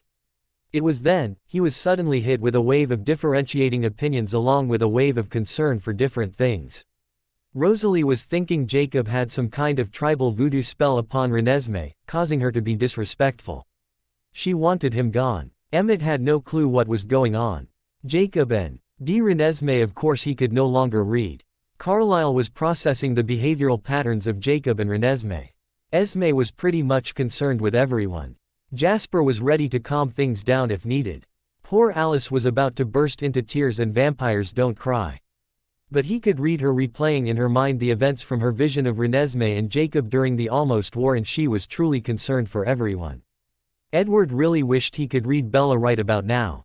Jacob was trying to calm down, his body was beginning to vibrate and he could literally feel his heartbeat exploding in his ear, and that heartbeat was not alone. He could feel his eyes starting to burn also, but not in the, my eyes are on fire, kind of way. He didn't need to look down to know that the same thing was happening to little Nessie. It was then Renesmee detached physically from Jacob, only because their bond was so strong in this moment. Don't you hurt my Jake. Renesmee was not out of control. She may be young, but she was not stupid. She would not kill the blonde vampire, but she needed to make sure everyone knew no one was to hurt her Jake, no one. Alice and Edward at the exact same time grabbed Rosalie and pulled her back. seeing both Jacob and Renesmee's eyes start to glow bright blue. Both remembering the vision of Renesmee and Jacob the last time their eyes turned radiant blue. Emmett in actuality wasn't concerned at all for his wife. He was just nerding out at how Jacob and Renesmee looked like the frozen zombie people in his favorite TV show. Alice knew what could happen when the two linked like they were. She didn't understand the logistics of their link, so she just acted, concerned with all involved. Alice placed a loving hand on Renesmee, hoping to calm her. She never expected what happened next. Instantly the entire room exploded into a vision of the events during the Volturi confrontation. The vision was condensed to just the scene where Renesmee and Jacob defeated the Volturi chasing them. It was just a vision, but for everyone in that room, it was as if they were all there witnessing the power between Renesmee and Jacob. Alice quickly snatched her hand back and the vision ended. She was completely stunned, looking at her hand and then her niece. What the hell was that? Emmett just stood there, taking a mental photograph of the current state of everyone in the room. For the first time in forever, he was looking at a bunch of speechless vampires frozen in place. He couldn't help but send an envious glance toward the new power couple standing at the head of the room. Carlisle, ignoring his overzealous son, understood now a little better of what was happening between Jacob and Renesmee. Being told about the vision was one thing, but seeing it in person, that was a whole other story. At first Carlisle wasn't sure what would cause the change: fear, anger. He wondered, by Renesmee's original reaction, if it could be triggered by a strong emotion of losing one another. Even if it was only a temporary separation. After seeing things unfold before him, Carlisle thought it might have more to do with a defense mechanism. Whether it be Jacob was in danger or Renesmee was. That seemed to be the trigger. Carlisle needed to talk to one of his oldest friends. A memory coming to him of something he heard decades ago when he served on the Volturi Sioux. NCIL, definitely more research was needed. Jacob was finally able to gain some control and he would never be able to explain how he did it. Jacob quickly knelt down, grabbing up Nessie in his arms, all the while letting her know how much he loved her, her family loved her, and that everything would be okay. He knew, in the current state, he was the only one that could calm her now. Jacob held Nessie lovingly in his arms as their eyes locked onto each other. It was then that both their eyes slowly returned to normal as Nessie leaned towards Jacob, burying her head into his neck, holding on to him as if she would fly off into space without him to anchor her down. Jacob looked to Edward and Bella, letting the unspoken words reach them that he needed to take Nessie somewhere to calm down. Belle and Edward both nodded their heads and Jacob was off through the door. Nessie, as graceful as a ballerina, in one fluid motion, slid around to Jacob's back, gripping him tightly in the spot that was only hers. Once through the door, Renesmee linked she was ready, and instantly released her grip and leapt into the air, just mere feet above Jacob. Jacob, knowing the little one was safe, after all they were getting pros at this, phased into wolf form just before the opening to the woods, realizing at the last second that he hoped Nessie had his normal change of clothes in her backpack. Once fully transformed, Nessie floated back down, securing herself upon the massive beast, and the two were off, running through the forest. Jacob and Renesmee raced through the forest, the giant wolf faster and more agile than a beast his size should be. Renesmee was so acclimated with riding her wolf that she could literally go hands-free if she wanted. Jacob always knew just the right adjustment to make. And she knew the exact reaction so as to never once lose her grip or balance. Even so, hugging her wolf was something she loved more than anything, and that wasn't going to change now as the wind blew through her hair. It wasn't long and they arrived at their spot in a small clearing, near the salty water of the Pacific, but far enough in to allow the beautiful foliage to spring forth. It was close to the cliff wall that not a few months before Jacob had poured his heart out to whatever god was listening. They were sheltered from the harsh winds but still able to see out over the water. The immediate surrounding area was no longer open for the pack to go cliff diving. Jacob had made that clear after he took Nessie up there when she was a baby to calm her down when he had to leave her for a whole day. He told her then that she deserved a place all her own where only their new memories could be made. It was Jacob and Nessie's place where they came to just leave the world of wolves and vampires behind. Of course, it was hard to leave at least the wolf part behind because Nessie loved cuddling with her big wolf, almost a need to be with his phased form. Jacob didn't mind because he knew the more he phased, the longer he would live, and that meant the more time he could spend with Nessie. So the two settled in their favorite spot, dead center in the middle of the cove where an inordinate amount of foliage was able to grow. As he always did, Jacob made Nessie giggle as she sat down in the soft grass, and he circled her, almost like he was chasing his tail until he found just the right spot. Then he would curl up into a huge giant fur ball, and Nessie would quickly settle into him, almost becoming one with him. Jacob was actually surprised at the giggle, considering what just happened. It was a testament to just how special this place was where it allowed them to enter their own little world. The two sat there in silence for a few minutes until Jacob initiated the first words through their link. "Do you want to talk about it, little one?" Renesmee answered by shaking her comfortably placed head back and forth. "No. Don't you think we should talk about it?" Renesmee sighed, knowing Jacob was right. "They're not taking me away from you." Renesmee determinedly folded her arms across her chest. Jacob had his one true law, well, that was hers. Wow, Jacob thought. He could tell she was determined even at this young age. He gave her a slight jerk, letting her know that while this was a serious conversation, he would make sure she was still happy. "You trust me, right?" Jacob made sure she was listening. Renesmee just rolled her eyes at such a dumb question. "Right, dumb question. Okay, so you know we're best buds." Renesmee linked, "The bestest. And you know the imprint law states I would never, ever, ever, ever, to infinity and beyond, ever leave you." That wasn't posed as a question by Jacob, more a fact. Renesmee scrunched up her face in deep thought. She knew certain things. Mommy loves daddy, daddy loves mommy. Renesmee loves Jacob, and Jacob loves Renesmee.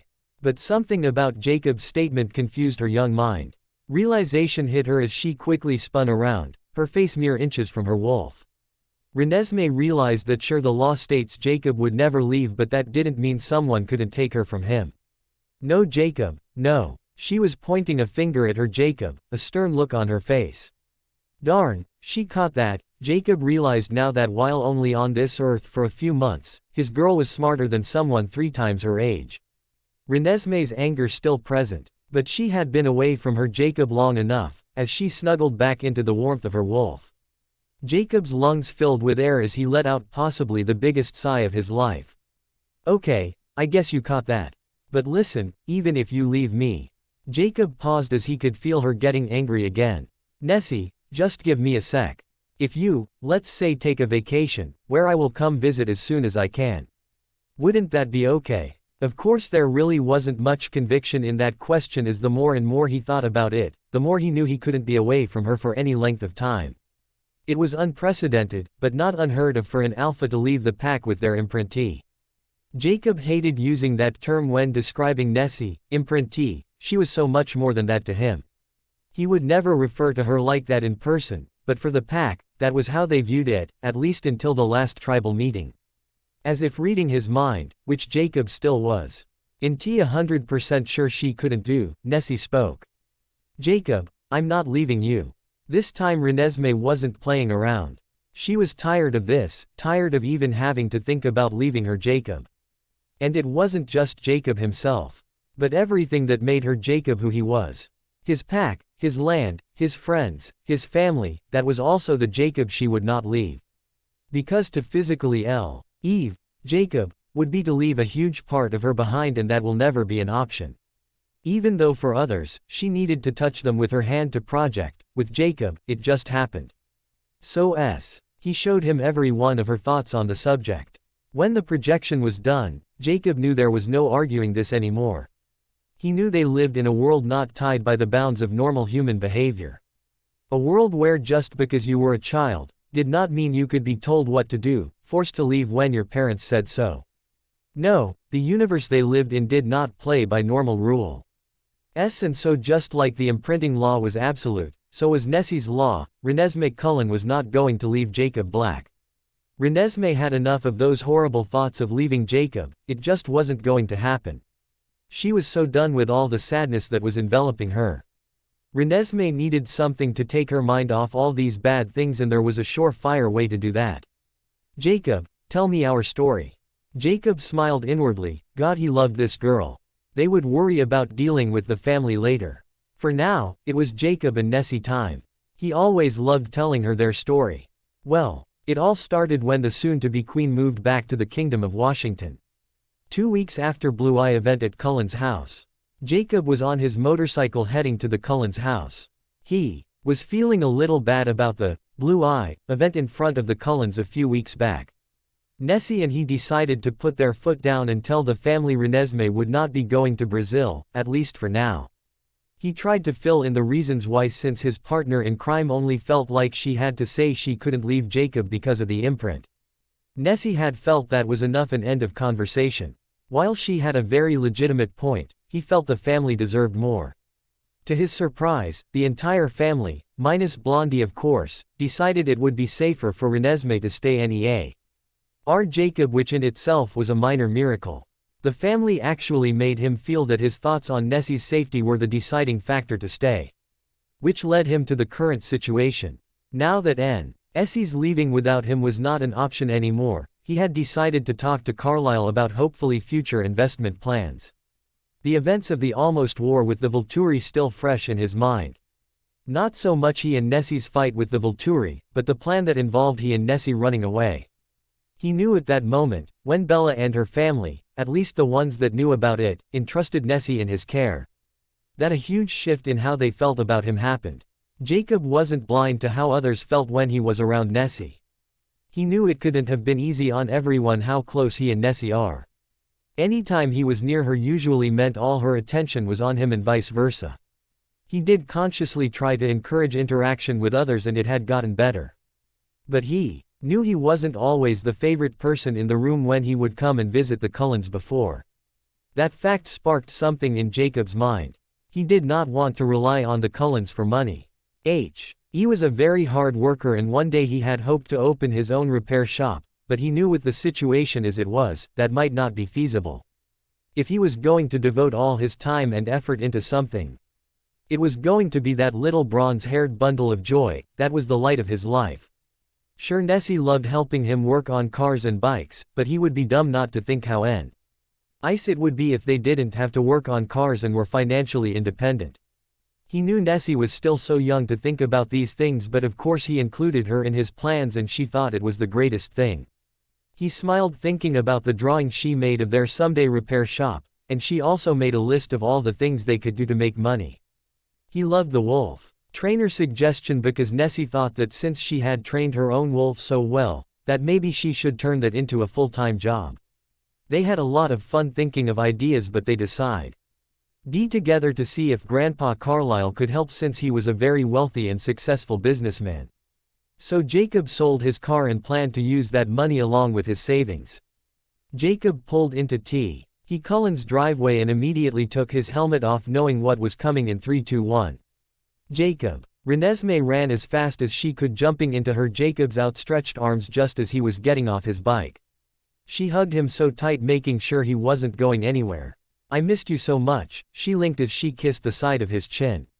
"Missed you too, princess." Jacob lifted her up and swung her around as was their normal routine. Jacob couldn't help but notice Nessie was not in her regular attire. "Hey, has Alice and Rosalie been playing dress up with my princess?" Nessie was in a very cute princess dress with her hair done up and flowers strategically placed in her bronze strands. Jacob let her down as Renesmee twirled in a circle, showing her Jacob how she looked. Alice said, "This is the proper way a lady dresses to a business meeting."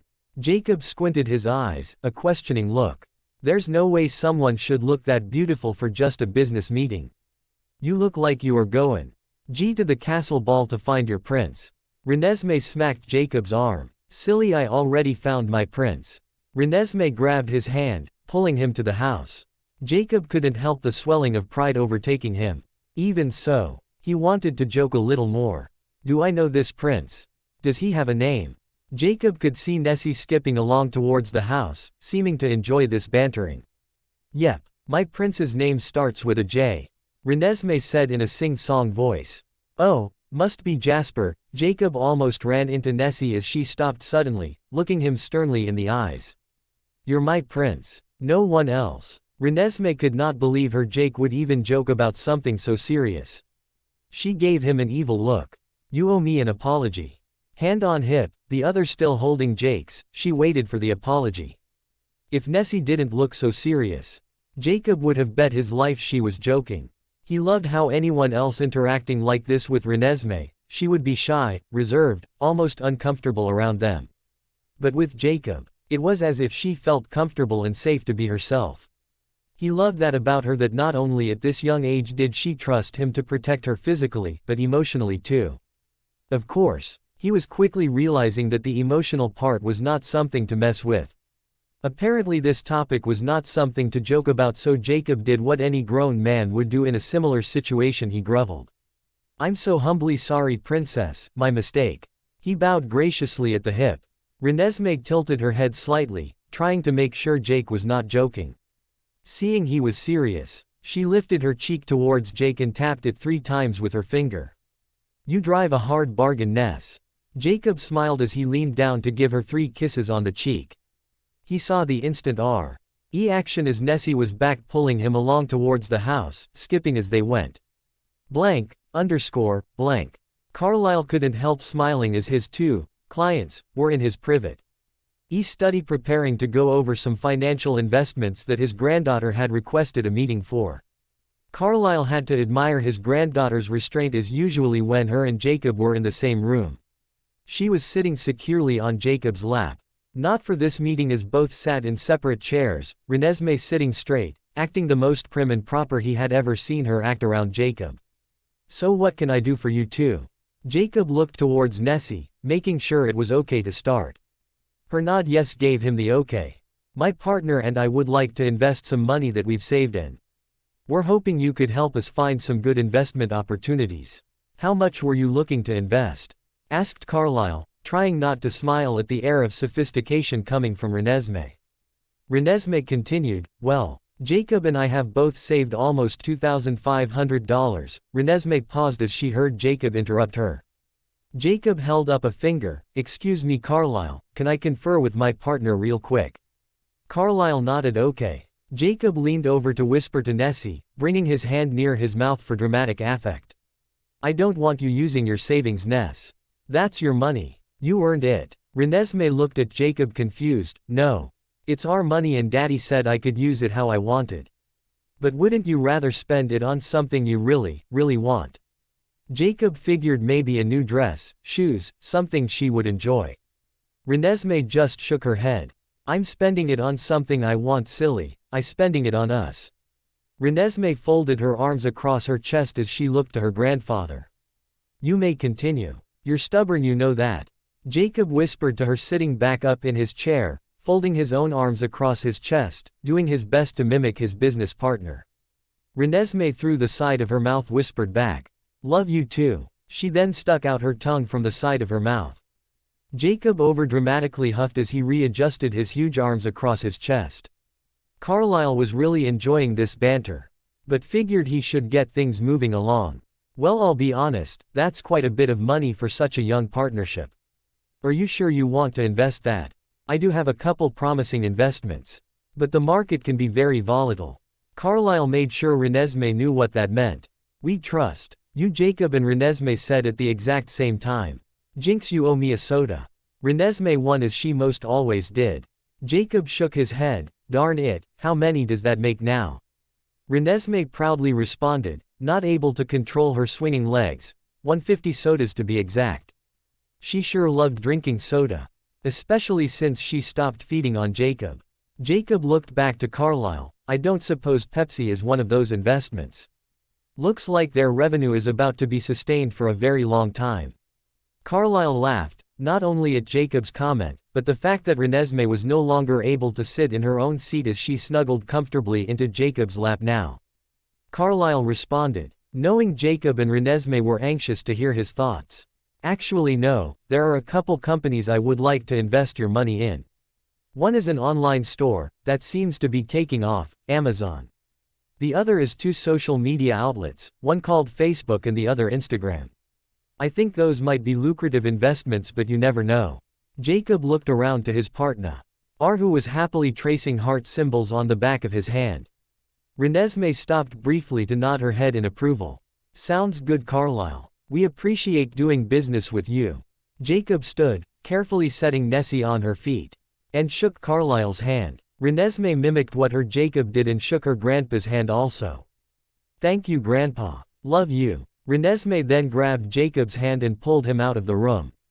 "Come on, Jacob. I wanna watch Beauty and the Wolf." Jacob, being pulled along at a very brisk pace, replied, "I don't think that's what the movie is called, Nessie." "Well, it's my movie, or we're playing dress up again and Aunt Alice can't wait to play with us." Renesmee turned to give a gleeful smile at her wolf. Jacob, remembering the last time he got suckered into dress up, decided it would be better to watch the movie. Beauty and the Wolf it is. 1 month after the glow. Cullen's main house. Jacob was sitting nervously on the floor in the living room, finishing up braiding Nessie's hair in preparation for the day's training. It was only Jasper, Emmett, and Rosalie in the main Cullen home. Everyone else was out for the day. Renesmee of course didn't have a care eye in the world as she was reading her favorite Disney story as her prince fixed her hair for training. It had only been a month since the incident with Jacob and Nessie and the introduction to a small saw. MPLING of their glow, as Emmett now called it, to the family. It was also the last time Rosalie had spoken to him, looked at him, or acknowledged him. Even his shrew attempts at humor and sarcasm were usually met with the back of a blonde head, as Rosalie would quickly exit most areas Jacob was in. Rosalie seemed to be okay with Nessie, which Jake was extremely grateful for, because no matter how he felt about Rosalie, he would forget it all, and treat Rosalie as a queen if it made Nessie feel better. Still, there was something itching at him to make things right, and maybe it was the fact that hidden underneath all their insults, all their back and forth, there might have actually been a smidgen of caring about each other. It really did frustrate Jacob to no end, because looking back, if anything, he thought he handled the whole situation pretty well. Still, the fact remained, he'd lost his one partner in all his awful attempts at sarcasm and joking around, but even more than that, Jacob needed a minute as the deep-seated reason, the one he did not want to ever think about, made its way into his brain. If there was any reason to make things right with Rosalie, it was because if not for her, Nessie might not be alive. Rosalie was the one that stood guard over Bella. Rosalie was the one who defended Nessie. Yeah, if any reason was needed to set things right with Rosalie, it was that one. Jacob felt a small, warm hand on his leg as Renesmee linked with him. "She knows it's not your fault, Jake. She just doesn't know how to process her feelings correctly." Jacob leaned to the side as he looked down on his Nessie, who was still reading her book as if nothing out of the ordinary was happening. The girl either had great Jacob intuition or she was able to read his mind. He froze as Nessie picked up his free hand that had just finished putting the hair band in, and kissed it. She sighed adorably and took his arm and wrapped it around her small body as she then lifted her own arms, still holding the book, and settled them securely on top of Jacob's and continued reading. "To Edward's just great." Jacob waited for the response but got nothing. Maybe he was safe for now. Gaining strength. From Nessie's small gesture of holding his arm securely around her, or maybe that was her intent all along. He decided to give it a shot and try to extend an olive branch to Blondie. "Hey guys, Anion. Willing to help Nessie and I do some training. I want to work with her on defending herself alongside the ones who will protect her." Jacob prayed that the others would somehow gain Edward and apparently now Nessie's ability to read minds. "Sorry bro, Jasper and I have a game to watch." It worked, maybe only on the feeble-minded. Jacob smiled. Jacob heard a loud sigh, which in itself was odd. Cons. Idering vamps don't breathe, coming from the only other female in the room that wasn't a beautiful hybrid. "It's really important and I could use some help, please."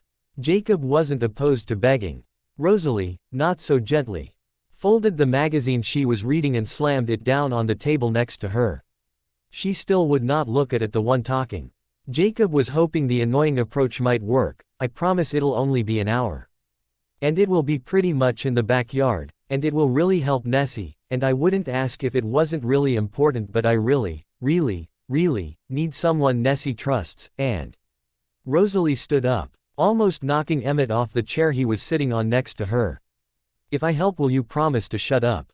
She just shook her head, giving her husband a dirty look for weaseling his way out of volunteering.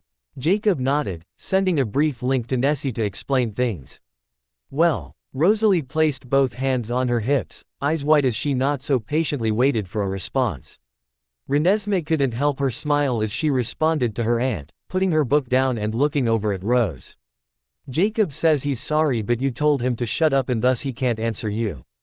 Rosalie squinted her eyes in frustration, trying to bore a hole right through the wolf. Oh my god, I can't even think it now, worrying about Renesmee's feelings, Rose chided herself.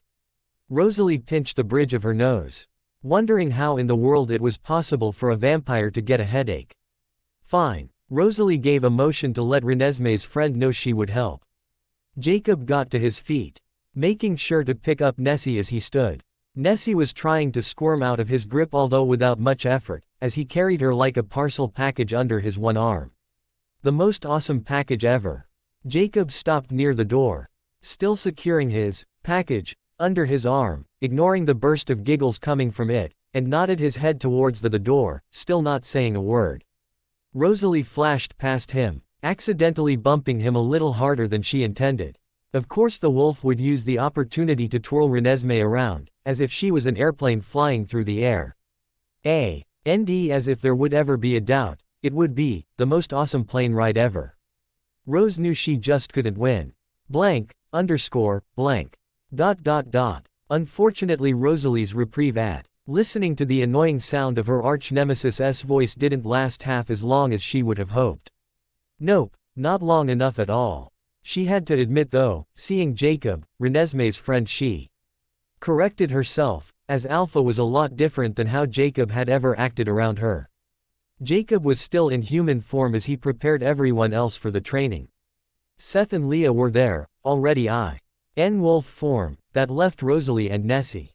They were down near the lake, at a small pathway that led into the forest. Jacob had everyone stand around Nessie, in a sort of pack circle. Not too tightly spaced, but enough where Nessie could reach out and touch each. Okay Renesmee, what are Seth's strengths? Jacob nodded to Renesmee to reach out and touch Seth's snout. Renesmee stood proudly, as she her hand on Seth's thick sandy-colored fur. Seth is extremely quick and is a strong tactician when it comes to fighting. He has shown he's a very strong warrior. When things get too crazy, Seth is the one to turn to for a plan. Seth bounced his head up and down, proud at Renesmee's words. Jacob then nodded his head towards Leah. What about Leah? This was Renesmee's favorite, besides her Alpha of course. Leah always treated her so nice. She was like a big sister and she loved the grayish wolf. Leah is my beta. She is willing to do whatever it takes to accomplish her objective. She may be small, but she is by far the fastest wolf in the whole world. She would sacrifice her own life to save those she cared for. Leah nudged Renesmee, bringing her snout up, allowing Renesmee to hug her. Jacob then nodded to Rosalie, who really wasn't paying much attention, thinking this was more a wolf thing. She was actually surprised when Renesmee reached out her hand to touch her. And Rosalie? Jacob asked. Rosalie is one of the strongest. She is very tenactic. Renesmee scrunched up her face, frustrated that she couldn't remember the word. What was it, Jake? Tenacious. Rosalie's eyes widened as she looked at Jacob. Rosalie is tenacious. She won't stop at anything to keep the ones she loves safe. She's a very strong fighter and is one of the toughest. When angered, she's almost unstoppable. Rosalie was shocked. She knew the pack did not come up with those things by themselves. Which meant they had to come from someone, possibly the one who led them. Jacob didn't smile, didn't acknowledge anything. In training, he was the Alpha, the other stuff could wait. He looked to Renesmee, a fierceness in his eyes. And what about your Alpha? Jacob instinctively puffed out his chest even as Rosalie rolled her eyes. Renesmee had to remember to count slowly to 10 so she wouldn't automatically react. She was training, so she couldn't just run into Jacob's arms. She cautiously reached out and touched Jacob's arm. My Jake. Sorry. Renesmee stomped her foot. She was better than that. She had actually counted to 10, in Quileute, yet she still forgot. She gathered herself again, hoping the burning in her cheeks would quickly go away. My Alpha. Renesmee dared a quick look up into her Alpha's eyes. She let out a deep breath, seeing the calm, Jacob loves me, eyes. He's the strongest wolf in the universe. He's relentless, powerful, And he's the toughest wolf to ever walk the earth, and he's the most beautiful wolf in the world. The last part trailed off into almost a whisper as Renesmee shyly turned away, not wanting to get in trouble for adding the last part herself. It took all Jacob's restraint not to pick Nessie up and hug her close to him. He was in alpha mode, and it was surprising how easily his little princess could crack through even that facade. He had to stay in character though, this was training after all. Jacob knew Renesmee didn't like the next part. The first time he instructed her, she freaked out and broke down crying. It took him a good 30 minutes to calm her down and put her at ease, explaining to her why she had to listen to him about this. Renesmee, if ever there's a threat to your life, and the pack is in the middle of a fight, who do you run with? Jacob gave her a warning that she had to keep it together. Renesmee hated this, hated, as she removed her hand from Jacob. She knew hated was a bad word, according to mommy, but this part of the training she hated with a passion. Renesmee loved her alpha, and would listen to him, but she still didn't know if she could do what she was told concerning this point. Either way, she knew she had to answer. Renesmee didn't want to just answer that question right away, so she would answer the next question ahead of time. The one Jacob taught her about on how the pack should fight. She would afterwards just quickly gloss over the question she hated. In a fight, the alpha and Rose will always be the tip of the spear. Renesmee wasn't entirely sure what that meant other than her alpha and Rose would lead the way. Seth will determine best strategies since he can keep his wits during a fight. I'm to always sta. Why with my alpha unless commanded? Renesmee took a deep breath, this was it. If something goes wrong, I'm to transfer to Leah and get away as fast as we can. Renesmee let out quick breaths, trying to see control the tears forming at the thought of leaving her Jacob. Rose just stood there processing everything. Was this serious? Was that a bad thing to prepare for? Whether she hated the dog or not, she had to admit to herself.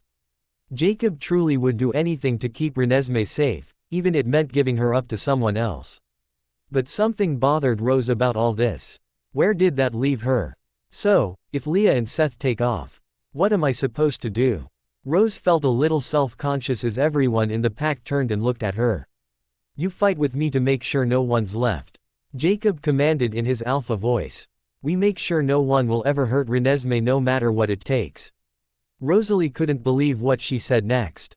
No jokes, no sarcastic response, no angry reply, just the truth. Whatever it takes. She then nodded her head towards her alp towards Jacob. She quickly corrected herself.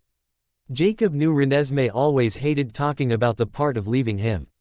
He knew in most cases he was in no way ever going to let her go. But he made sure Nessie understood why it was important for her to transfer to Leah if things got bad. Sure, the glow had changed things, but they could rely on that supernatural power until they understood it better. So for now, it was Nessie get to safety so Jacob could fight without worrying about her. Seeing Nessie turn back to him, a small tear trailing down her cheek. He tried to keep it together, this was important, but the next part he knew she would love. Jacob figured it was time to at least have a little fun, the tension in the air needed to be released. Time for war race. Jacob smiled seeing the spark of happiness come once again into Nessie's eyes. This would be Rose's first time, so he explained what would happen.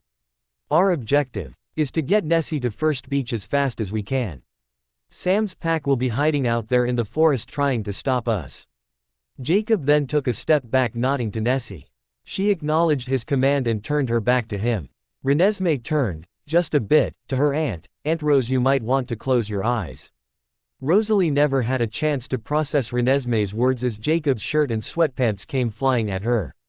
Hold these please. Jacob asked, not waiting for an answer as he quickly phased, a rush of wind blowing everyone back a bit in the little circle. Rose really wanted to punch him for that. Thankful at least her niece wasn't looking. Renesmee leaned in, whispering to her aunt. I'm not allowed to look. It's a wolf thing. Renesmee tried winking but ended up closing both her eyes, not really mastering the wink quite yet. Rosalie just shook her head as she held out the foul-smelling clothes to her niece, who quickly folded them and put them into the backpack she was wearing. Renesmee turned back around and jumped quickly onto her giant russet wolf. Renesmee looked over at her aunt. Jacob is talking to Sam right now, making sure they're ready. Renesmee paused, hearing more of her alpha's link. He's now warning everyone in Sam's pack if they harm you, Aunt Rose, in any way, Jacob will personally kick their. Renesmee stopped as Jacob bucked her a little. Sorry, not allowed to say that word. Renesmee looked shyly down. Rosalie was really having a hard time processing everything. Usually when it came to Jacob, there was anger and dislike. Those were the easy emotions, those were the ones she was used to. She momentarily wondered if there was truth to the tribal voodoo that apparently the alphas had. It was the only thing that could explain what she was starting to feel. Aft. Jacob finished linking with his other pack. Renesmee continued the instructions. Okay, Jacob said, they're ready. Jacob wants Rose to stay close to him and Leah and Seth know what to do. Everyone ready? Renesmee looked around at her pack, acknowledging each of them. Let the war race begin. Renesmee giggled as she repeated what her alpha linked to her. Blank, underscore, blank. Dot dot dot. Rosalie was sitting in the main family room, training, completed, almost the whole family back. It was night and Renesmee's bedtime.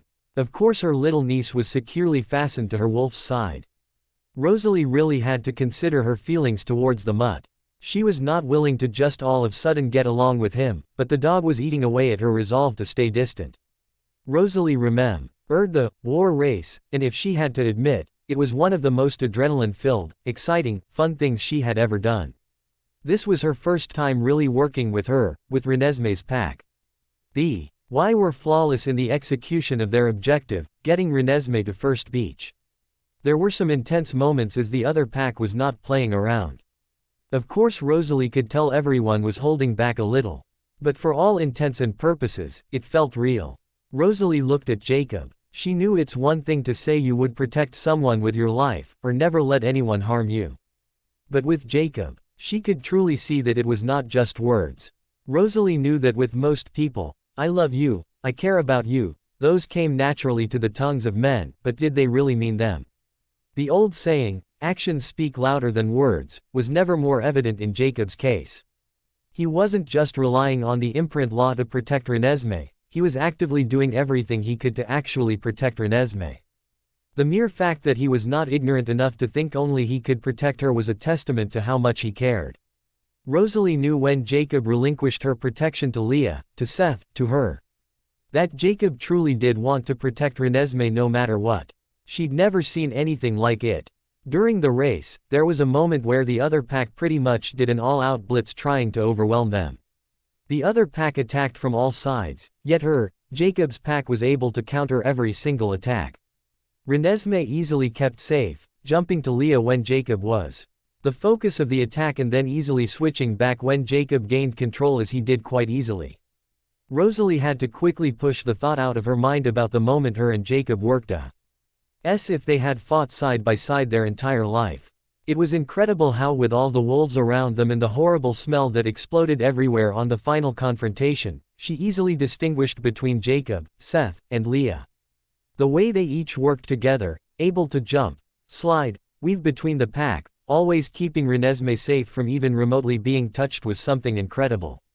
Rosalie wouldn't admit to herself how much she loved that adrenaline, that feeling of together, as the pack fought to obtain their objective. She loved it. She quickly schooled her expression, why? Of course was easy to do being a vampire, not wanting to, darn it all, the mutt was looking right at her, a smug look on his face. Jacob knew looking over at Rosalie that there was a shift today in their relationship. He was glad he listened to Nessie about asking Rosalie to come train with them. He knew the Cullens would always be part of the pack, and thus protect Renesmee, but he didn't feel like he had control over things with the family. With his pack, he was the alpha, and he knew how to protect his people, he had the control. That's why it was nice to have Rosalie there today. Working alongside a true vampire would only strengthen their pack, allow them to utilize every opportunity to protect Nessie. Heck, he would work with the Pale Freak Show at the head of the Volturi if it meant keeping Renesmee safe. Any and all were welcome into the pack if they could provide a benefit in that one very important goal, Nessie's safety. Jacob wasn't sure if Rosalie would ever train with him again, and if she would probably go back to ignoring him after today. While she might not officially join the pack, he could tell that Rose looked like she actually enjoyed today, dare he say, had fun. Maybe things could go back to normal. Today was a first step to repairing something that was broken. He knew if Nessie wasn't involved, he probably wouldn't care, but this did involve Nessie and one that his little one loved very much, her Aunt Rosalie. So he knew he would continue to try and mend the bridge that was never strong to begin with. It had only been a few months since Rosalie attacked Jacob when she found out about the imprint. It was still fresh in his mind. It wasn't the who he thought about, it was the why. Rosalie was just defending her niece, and no matter what, that meant something to Jacob. Even the recent confrontation, although not entirely the noble cause, at its core Rosalie was looking out for Nessie. Jacob just smiled, realizing it was nice to have another ally in his plight to protect Nessie. He felt a slight nudge as Nessie wanted him to move his arm so she could use him as a pillow. Jacob ran his hand through her hair, almost as if he was combing away her fears, her worries. Nessie was not a big fan of going to bed. For some reason, she was always worried that if she fell asleep, he might not be there when she woke up. That is why no matter what he had to do, he always made it a priority to be there when she woke up. He wasn't always the one to put her to sleep. He knew that was a time Bella and Nessie needed to form their own ritual. He knew what it meant to him to have his own mother tuck him in and put him to bed, and he didn't want Nessie to miss out on the sacred tradition. On the rare occasion though, like tonight, Renesmee would stay with him and fall asleep in his arms. He loved those times because it never felt like his right to have her sleep in his arms, it was a privilege. She was never more peaceful than the moments like now. Those were the moments Jacob needed to cherish, the moments he needed to remember, because no one could predict what might happen next. Jacob knew training with Rosalie today was important. No one knew what tomorrow would bring, so they needed to take advantage of the opportunities they had. Today was a good day. Jacob smiled as he leaned backward against the couch, making sure Nessie was comfortable. Jacob laughed a bit as he heard the words. Great, now we'll never get the wet dog smell out of the couch. Jacob cracked an eye open, looking at his once again blonde nemesis. She was shaking her head at him. Today was a good day. Second Christmas, little over a year since Renesmee's birth. One of the billion things Renesmee loved about her Jacob was his love for the holidays. Everything from Easter, Halloween, which was also one of her family's favorites, and for Jacob, Christmas was his absolute favorite, which just by default, was Renesmee's also. Renesmee paused for a moment, realizing that Christmas wasn't actually Jake's absolute favorite, it was her birthday. But she wasn't quite sure her birthday qualified as a holiday. According to her Jake, it should be a holiday. Renesmee remembered how proud she was on her last birthday when she had grown yet another 2 inches. For some reason, she got so excited seeing the marks continue to climb on Grandpa Carlisle's wall measurement chart. It probably had a lot to do with her Jake's enthusiasm too. He always acted like she won a war race every time she grew. Mommy and Daddy weren't as happy as Jake and her, but the marks on the chart had definitely slowed down since she could remember the first time Grandpa recorded her height. She was already to the 57-inch mark according to the chart, and the clothes she wore last Christmas, her first, were now too small. The growth spurts, as Grandpa called them, didn't hurt as much as the first 3 months since her birth, which she figured had to do with the spurts slowing down. Renesmee could still feel the changes though, and for some reason, she wanted them to continue as fast as they could. She didn't know exactly why she felt the need to continue growing, it was just something inside her, almost pulling her forward. It was the strangest feeling, like her body was in some kind of tug of war. Either way, she was really happy with everything that had happened over the past year and was super excited about this Christmas. Renesmee was thinking back to her first Christmas together, where Jake gave her the promise bracelet he made. There were multiple woven threads in the bracelet, and he promised her that each Christmas, he would reveal a promise that a colored thread represented. Of course, the first Christmas, it was a promise to always protect her. She remembered vividly when Jacob took her to play in the backyard of Grandpa Charlie's house and was pushing her on the swing. She was having so much fun when Jacob told her, Nessie, there's something special about that bracelet that I wanted to tell you about. Renesmee erupted in a warm smile as she held the bracelet to her heart. It was the most beautiful thing she had ever seen, and the fact that Jacob made it for her just meant the world. Tell me, Jacob. She was a little frustrated she couldn't see him, but considering their bond was so strong, she wasn't as upset knowing he was right there behind her, pushing her in the swing. Each color represents a promise from me to you. Renesmee quickly looked at the bracelet, praying that she remembered exactly how many colors there were. Her heart saw. A little, realizing there were only 7. 7 promises didn't seem quite enough, but one thing she learned about Jacob: everything he did had a purpose, and usually that purpose was for her. The first color represents. He stopped as Nessie turned to him. Please stop the swing so I can see you.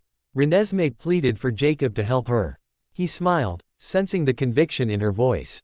Sure thing, little one. On her upswing, Jacob easily grabbed her from behind, pulling her out of the swing and tossing her carefully in the air.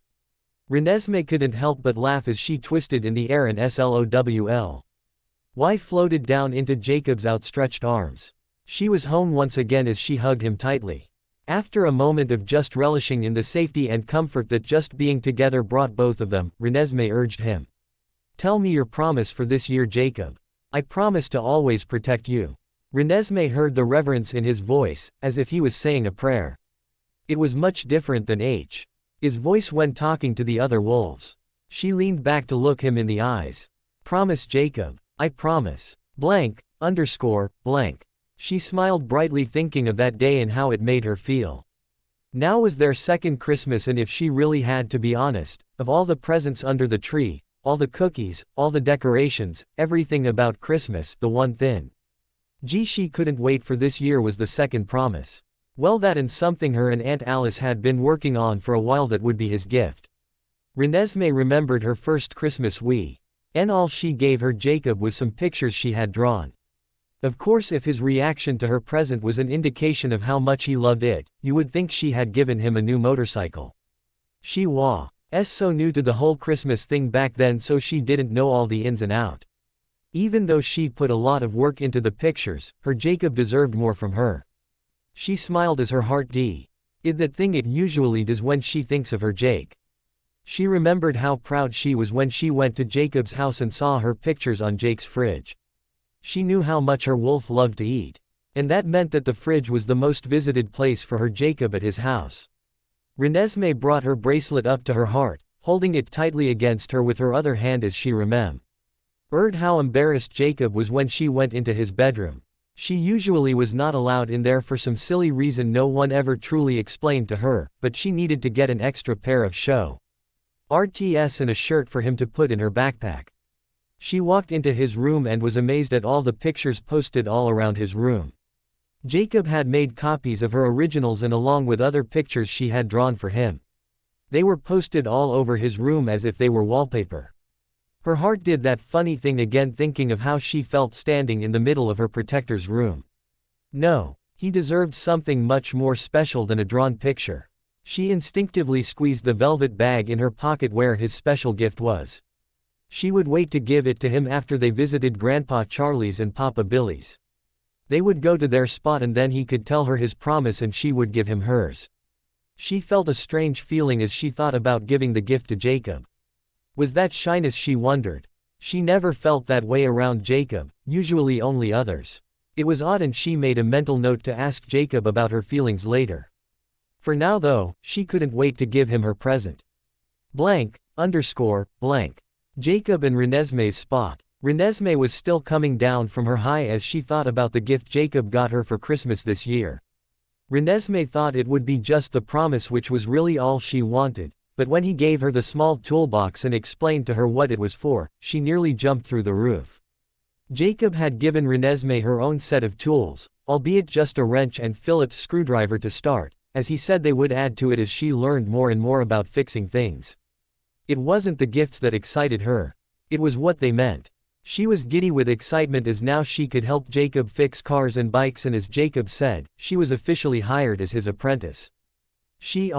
Ely didn't mean to unleash her power as she hugged him, but she couldn't control herself as she leapt into his arms. She knew Jacob's second true love was fixing things, and now his first true love, was going to be able to help him with that. She was ecstatic beyond belief and was so happy that she almost forgot about the promise. Of course she was a little saddened at the giant bruise left on his shoulder where she hugged him. But within minutes it was gone. Jacob even said it was a badge of honor to show the world how much his Nessie loved him. She thought it odd that something painful would show love. She remembered as a baby when she would bite Jacob to feed, not realizing that was not the right thing to do. It was one of those weird rules that she was given not to bite people. She never understood why they set the rule for her not to bite other people. She never once remembered wanting to bite anyone but Jacob. It was his blood that smelled and tasted so much better than anything, especially those animals. Even so, Mommy and Daddy were very adamant that she shouldn't do that, and so after a few more times, she had stopped because it made them sad. Especially Auntie Rose, who said something about eating garbage. Either way, she filed the badge of honor comment away for later, when she didn't have so many rules. But for now, they were at their place and it was time for the second promise and her gift. "So do you like your present?" Jacob was in human form, Nessie insisting for some reason. He was fine with it though, as he held Nessie in his lap as they looked out over the ocean. Doing the best he could to keep his bundle of joy warm from the winter weather, even though she really didn't need it. He smiled as Nessie projected to him how much the toolbox meant to her. "You deserve it, my little apprentice. You're so awesome at helping me fix things." Renesmee snuggled into him, wrapping his warm arms around the front of her. She projected how much she loved working with him in his shop. "So you ready for the second promise?" Jacob laughed as she jumped off his lap, pulling him to his knees in front of her as they looked at each other. "See that orange thread right there? Jacob gently lifted her wrist to show her. "That represents my promise to you that I'll always love you." Orange was now her new favorite color as she looked down from Jake's eyes to the most beautiful color in the world, orange. She traced the thread all the way around the bracelet. "Promise?" she asked as was their routine, looking shyly down at the bracelet. Jacob gently lifted her chin so she could look at him. "I promise. I love you, Jacob. Oh man, I love you too, Nessie, so much." He hugged her close. Okay, now was the time, as she felt the velvet pouch burning a hole in her pocket.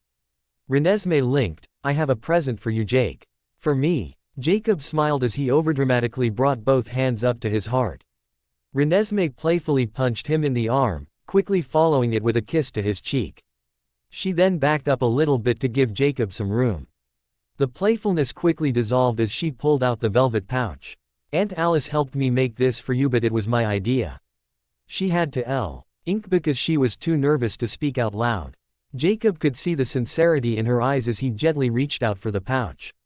"What is this?" He looked at the pouch, examining it with intrigue. "It's my promise to you." "Okay. Maybe this moment deserves the strength to speak out loud." Renesmee stood silently now in front of Jake, both hands clasped in front of her, her head lowered. Jacob slowly pened the pouch, letting the contents pour out into his hands. The first thing he noticed was the beautifully braided thin rope that must be a necklace of some kind. He could see it was made with what looked like dark leather. But he could tell it was pliable, nice to have for wolf form, considering due to obvious reasons, men in the Quileute tribe do not wear jewelry. For as beautifully crafted as the necklace band was, what was attached to it made him catch his breath, something that had never before happened in his existence. He had to blink quickly as words left him, trying to hold back the emotions that he felt starting to pour out of him looking at the symbol attached to the rope. Jacob took deep breaths, looking up to the sky, as if he could find the only other woman in his life that had loved him as much as this little girl did. He was going to be strong as he looked back down, bringing the symbol up to get a better look. It was an intricately woven tribal symbol of eternal love, two circles joined as one. It was a smaller replica similar to the one his mom had given him for a dream catcher when he was a kid. She had told him the symbol represented that her love for him was eternal and that she would always be looking over him. It was the one thing he still had from his mom, his closest connection to her. Renesmee was getting worried. Jacob hadn't said anything. She didn't want to look up. Knowing he probably hated it, she knew she should have let someone else help her come up with an idea. She was too young to know what Jacob needed, and she should have just let the adults help her. She failed at being Jake's girl, especially since he had given her so much. Jacob still was trying to process his emotions as he couldn't take his eyes off the symbol. It wasn't enough what that symbol represented. It was what it was made of. He could tell after closely inspecting it that the russet and bronze patterns of the tightly woven threads were not threads at all. They were his wolf hairs and Nessie's hairs tightly woven together in a way that made them look stronger than even the leather they were attached to. Renesmee wanted to cry thinking that her Jacob probably though. It was the grossest thing that she had been saving strands of his fur when he was in wolf form. She knew he loved her hair, so she thought weaving it together with his would be special for him. It was her promise to him that she would always love him, always be there right by his side. But he hated it, she knew it. A lone tear fell from her eye as she slowly looked up to see the disgust in Jacob's eyes. What she saw there instead was something she didn't know how to process. All she knew is whatever it was in her, Jacob's eyes must have crawled into her heart and caused it to explode ever if. Here, because the way she felt now was nothing she felt before, at least at this level. She thought she had felt loved before, well, she knew she did. It was something she felt from the very beginning. She saw in others. The way mommy looked at daddy, the way grandma and grandpa looked at each other, the way they looked at her. But this was something more. She felt now like her life could end and shish. He would know she had lived a complete life. She had never felt so complete. She tilted her head, wondering why she almost felt like she was floating. She felt weightless, as if the only thing tethering her to the ground was her Jacob. She felt like no matter what she did, she would never feel unloved again. She felt safe, but not in the physical way. She felt like it was her heart Jacob was now protecting. That's when she saw it. The thing she had never seen before from Jacob, a small crystallized tear sliding down his cheek, almost vaporizing from the heat as it slowly slid down into his giant smile. Perfect, was all Jacob could say as he reached down, picking his life, his Nessie up in his arms. Perfect. Renesmee breathed the biggest sigh of relief ever as she melted into his arms. I promise to always love you, Jacob. And never leave you. She needed to make sure he knew that it was the truth, her promise. Jacob breathed in her scent as he felt his life was complete. He hadn't felt this happy, this safe, this loved since the last Christmas his mom spent with him. This truly was the best Christmas ever, and it was all because of the girl he held in his arms. It was Monday night and tea. He Cullen family were honoring a very sacred tradition that Carlisle established decades ago. No matter what was going on the other 6 days of the week, Monday nights were reserved for family time and family time only. No distractions, no outside interference, no school work, just one evening a week where the family got to spend time together, doing anything from counseling on the events of the upcoming week, playing games, training, to just relaxing and being together. This particular Monday night, the family had decided to stay in and just relax. They were all there, and Carlisle couldn't be happier as he scanned over the ones he loved, his and Esme's family. Emmett and Jasper were working on designing strategic safeguards around the area. Not that there was anything to worry about, but since due to a certain someone, they were not going to be moving anytime soon, they needed to make sure the area was secure since this will be the longest they've ever stayed in one location. Alice and Bella were talking Fashion Week in Milan, although to Carlisle, it looked more like Alice was doing all the talking. Edward and Esme were in the kitchen preparing treats, baking cookies for Jacob and Renesmee, but mostly for Jacob. The biggest surprise of all, though, was Jacob, Renesmee, and Rosalie were in the middle of the floor, playing Monopoly. Carlisle smiled as he saw Jacob and Rosalie place. Fully bantering back and forth about cheating. It was nice to see them getting back to normal, well, normal for Jacob and Rosalie. As usual, instead of playing as individuals, Renesmee and Jacob were playing one person. Renesmee sitting comfortably with Jacob, leaning securely against him. There had been a lot happening in the short time for them since they had lived in this area. Some things not so great, others. Carlisle looked back at Jacob and Renesmee, pretty special. He remembered the research he had found on the legend of the blue eyes.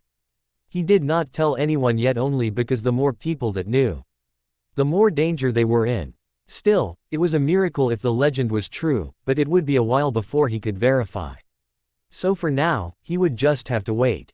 Out 2 months had passed since that wonderful Christmas for Renesmee. That feeling she had when Jacob opened his gift, the necklace, just kept replaying in her mind over and over. Even this young she didn't know all the logistics of everything, There was one thing she knew without a doubt, she never wanted to be away from her Jacob. That is why she needed to say something now. Excuse me, Renesmee tried to speak a little louder than usual. She knew it was a rarity for her to form even whole sentences out loud, in front of so many, but she needed to say this. She instinctively twiddled with the bracelet Jake made for her. This was her go-to when she needed to be strong. While no one else in the room really reacted, Jacob instantly stopped what he was doing as he heard Nessie try to get everyone's attention. Renesmee quickly tilted her head up and to the side to give Jacob a kiss on the chin, then she stood up. Everything okay, Nessie? Jacob linked with her. While not freaking out yet or anything, he could sense that there was something very important on Nessie's mind. Renesmee didn't answer Jacob right away. What she had to say was much more important. Excuse me. Renesmee once again tried to get everyone's attention. This time it seemed to work as the family stopped what they were doing and gathered around the living room where Renesmee was now standing right next to where Jacob was sitting. Renesmee really wasn't that nervous.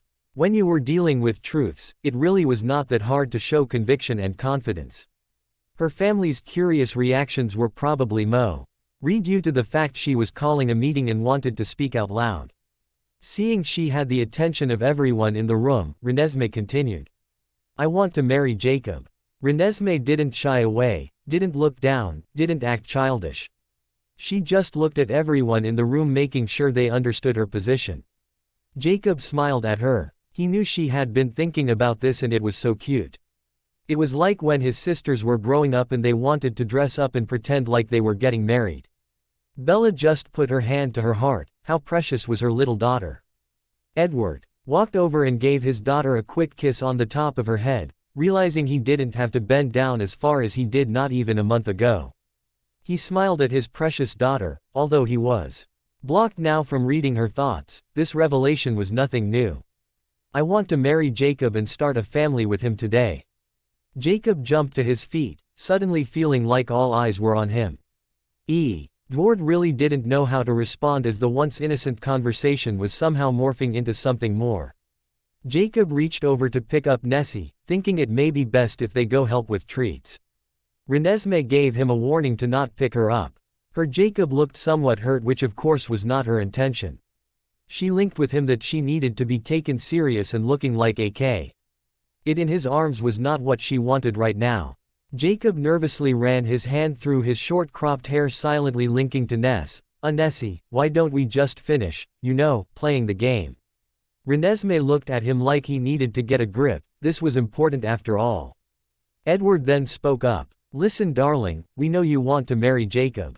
Edward paused, trying to regain some composure, and one day, far, far, far in the future, like 30 years from now, start a family.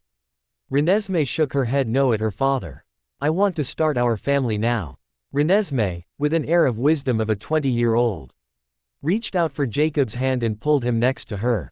Jacob told me when two people love each other very much, then a child can be born of that love. Well, I want to start a family now because I love Jacob. Jacob nervously tugged at his collar. Wow, for vampires they really keep the heat up in this house. Jacob twisted his head to the side, a loud crack heard as his now tightening neck ligaments were looking for relief. He looked around the room and stopped for a double take as he saw Rosalie with her arms folded across her chest, telling him good luck weaseling out of this. Jacob linked to Renesmee. Why don't we go to our spot and talk about this? Renesmee shook her head no and severed the connection between her and Jacob, although she didn't loosen her grip on his hand.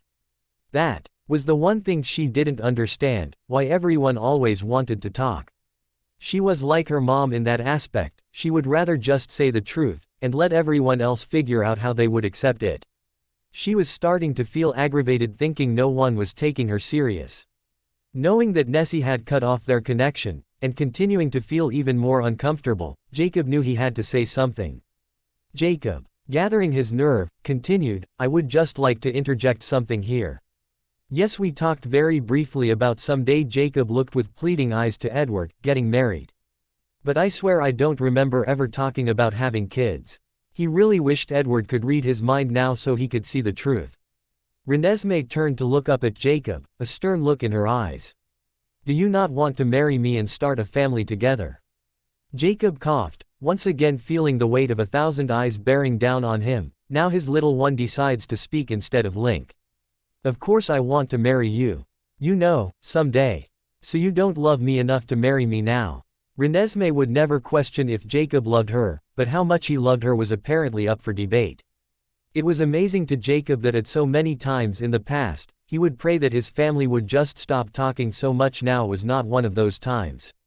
Jacob turned to Nessie, kneeling down in front of her, grabbing both her hands. Nessie, you know my love for you has no limits. But now you're just too young to even think about this kind of stuff. I don't understand. If you love me now, why can't we get married? Is how much you can love someone based on age. Renesmee looked at Jacob, trying to understand what his problem was. Edward felt it was his turn to step in. Renesmee, you're still so young.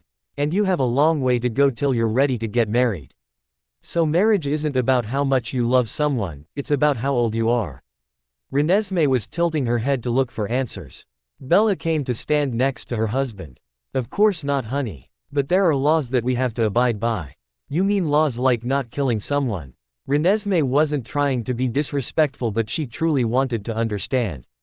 Or adhering to the speed limit.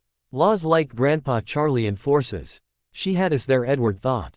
But enough was enough. Your mother and I just don't want you to get married until you're at least 18 years old.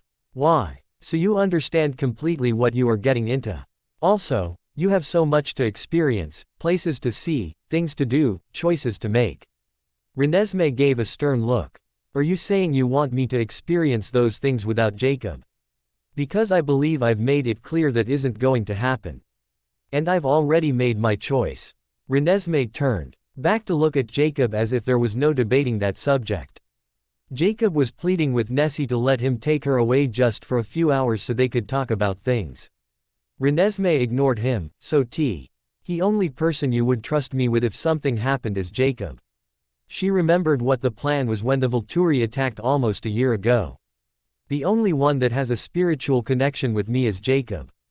The one that is capable of destroying anything that would try to harm me is Jacob. The only one that is bound to me for the rest of my life is Jacob. But you're saying I have to meet some age requirement. That, from what Grandpa tells me, doesn't even apply to my growth level. Jacob hated to see her getting frustrated, although he had to admit, it was really awesome to hear her say those things about him. Come on, Ness. Let's talk about this later. No, Jacob. Unless you tell me right now that you don't want to marry me, then I'm not going anywhere. Renesmee dared him to object, folding her arms now. Breaking their physical connection. Jacob could only look up at the ceiling, folding his massive arms across his own chest, his empty hand now feeling as if it was cut off his body with the loss of her touch. He couldn't say anything because anything he said to satisfy those in the room would be a lie. So he decided to be stubborn and just be quiet. Renesmee linked to Jacob. Well, that's mature. Emmett thought he would give his 2 cents. Look, little one, even if let's say you did get married, there is no way you're ready to start a family. Jasper punched his arm all the while Rosalie was giving him the evil eye. Bella rubbed her temples. While it was incredibly emotional to hear Renesmee speak really for the first time this much, it was also such a troublesome topic to explain correctly. Renesmee looked over to her uncle. Why couldn't Jacob and I start a family now? Jacob sighed. This is exactly the problem he brought up to Bella about Nessie being raised in a household with a bunch of sex-crazed teenagers. They had no clue how to show Nessie the building blocks of a family. It's not like poof, you're a family. Nessie, we're going. Jacob got the okay from Edward. Renesmee folded her arms, standing her ground. No matter how much she wanted to go to their place. Jacob looked to her and linked. If you love me, you will go with me now. Just trust me, okay? Renesmee responded. That is so not fair, Jacob. But she consented, walking to the door, not wanting her family to see her jumping on Jacob's back like a little girl. Okay, Jacob thought as he walked out the door. His heart leapt as the minute the door closed, Nessie jumped on his back. That's my girl. Don't you ever forget it. Renesmee squeezed him tight, kissing him on the back of the neck. Also, no phasing till you take off your shirt. I don't want you ruining one of my favorites. Jacob thought that might have been a better idea before she plastered herself to his back. He laughed as he felt her sigh and then leap off his back. What surprised him even more was she was able to effortlessly remove his shirt in the process. A slight discomfort hit him, but was quickly quenched as he heard Nessie in his head. And who's the child now? Blank, underscore, blank. So let me get this straight. It's a bunch of high schoolers that some turn into wolves, coyotes, and banshees. And they're all led by some alpha wolf named Scott McSomebody. Jacob still couldn't understand why this was her favorite shirt for him to wear. He really did not like some dude with glowing eyes who was a teenager and a wolf on his shirt. But Nessie wanted him to wear it because she said Jacob was her own alpha. Just phase back please. Renesmee couldn't help but smile as her wolf tried to understand her love for that TV show. Ness. Any chance I could get my shorts since obviously you aren't giving up my shirt? Renesmee just rolled her eyes. In the bag behind the tree. And he was right about not giving up the shirt because she was just too comfortable in it. Once dressed, Jacob hurried back to where Nessie was waiting. Okay, so let's talk. What? Jacob looked around him wondering what was causing Nessie to have such a disappointed look. Oh, right. Jacob remembered their tradition as he quickly sat down behind her, letting her sit across his lap as he held her close. Sorry, sometimes I forget things when I'm not phased. Renesmee just held on to him tight, taking comfort in the one person in the world she felt 100% comfortable with. Jacob loved this position, but he noticed that Nessie's legs were hanging over his much farther than he remembered. Also her arms seemed to easily wrap around his giant neck where before it was much more difficult. He shrugged it off thinking maybe he was just holding her differently. Why didn't you support me, Jake? She said it aloud although it was mumbled a bit since she didn't want to move her face. Great, she's using Jake for this conversation. Jacob took a deep breath. Nessie, we're just not ready to get married yet. She was so tired of hearing that. Why are you so scared about getting married? It didn't go unnoticed by Jacob that his little girl was talking aloud instead of linking. Which of course means this topic could not be brushed under the rug. Jacob knew no matter what that they both had to come to an agreeable solution for this. Jacob kissed her head. Ness, it's not that I'm scared. I know intellectually you're way beyond your years, I just think emotionally we both need to mature more. In their little world, he would hold nothing back. Nessie deserved to hear the truth and she would know if he was trying to pull a fast one on her. Is it starting a family that scares you, Jake? Jacob interrupted her, squirrel. He faked like he was going to run off. Renesmee couldn't help but giggle at this. She slapped his chest. I'm serious, Jake, tell me. Jacob let out a quick breath. Yes, Nessie, to be honest that is huge hurdle. Because just like my body had to wait to a certain age to phase, your body needs to wait until it's ready. Renesmee pondered this, that actually made sense. It sure would have been nice for someone to explain that to her earlier. Odd how the man that would be her husband is the only one she could trust to tell her all the truth about what to expect with the man that would be her husband. And it's not just your body. Because I know you are growing daily and just getting more beautiful every time I see you. And people wonder I want to marry him. Think about if I phased, let's say when I was your age now. I mean, who knows what trouble I would have gotten into. So just like there is a reason I had to wait for a certain time before I could become the wolf I was meant to be, you have some growing to do until you're ready to become the super awesome woman I know you'll be. Jacob turned his head slightly to see if she understood what he was saying. So how will I know when we're ready? Because when I think about us married, I just don't feel like anything is wrong with that. She hoped she was saying this right. She so badly wanted to understand. Ness, it's not about whether it's wrong or not. Matter of fact, I love that you feel that way. But as great as the idea of a family is, we need to use this time now to prepare, kind of like training. Renesmee thought about that. Training wasn't easy. Matter of fact, it could be really difficult sometimes. But there was a reason for the hard work, she could understand that. While she wasn't thrilled with the idea of waiting for anything when it came to Jacob, she knew it was important to him so she would trust him. She nodded her head in understanding. Jacob loved this girl so much. As awkward as this whole thing was, it could have been a lot worse. He was so thankful that Nessie trusted and believed in him. She truly was a blessing to him and he never wanted her to feel frustrated or ashamed with any of her emotions. Jacob turned her slightly, making sure she was looking into his eyes. I promise you something. He brought her hand up to his face, knowing it wasn't necessary, but sometimes you just needed the act. You and I will figure all this out together. We'll make the decision together, we'll wait together. Jacob kissed her forehead. Renesmee now understood a lot better why it was important to wait, and so she would wait till she was ready, till her phasing happened. Renesmee cuddled closer into Jake as if that was possible. Jake, tell me our story. Jacob and Nessie were training in the exercise room at the northern end of the house. When Jacob and Nessie presented their training regimen to the family a while back, after the Volturi confrontation, everyone was on board, especially Emmett, who was psyched to add more gear to the exercise room. Jacob was teaching Renesmee hand-to-hand combat now, trying to pass on to her the skills she would need to not only defend herself, but to also fight. She had already done extreme well on the other training, so Jacob thought it was time to move forward. So far, the combat training had not been going so good and Jacob was getting frustrated, something that never happened with Nessie. Jacob had been feeling uneasy lately, his senses going into overdrive, worried that something bad was about to happen. Unfortunately, his stress, his worries were causing him to be on edge, and thus his frustration level was at an all-time high. Darn it, Ness, you have to put your weight into it, use your power, your speed. Jacob was instructing Renesmee to get in her fighting stance. They had been training for almost 30 minutes and Jacob was frustrated that Renesmee was still holding back. Now let's go again. He swung at her with his right hand and she dodged just like he taught her. He then faked a jab with his left hand, and quickly transitioned to a roundhouse kick. Once again she dodged no problem. He came around, causing her to follow him closely as she waited for her opportunity. He left his left flank open and she did nothing. Stop. Why didn't you attack my left side? Jacob demanded an answer from her. I'm sorry, Jacob. Don't say you're sorry. An enemy isn't going to ask you for an apology. They'll take your head off. Now do what I've taught you. You see an opening, you attack.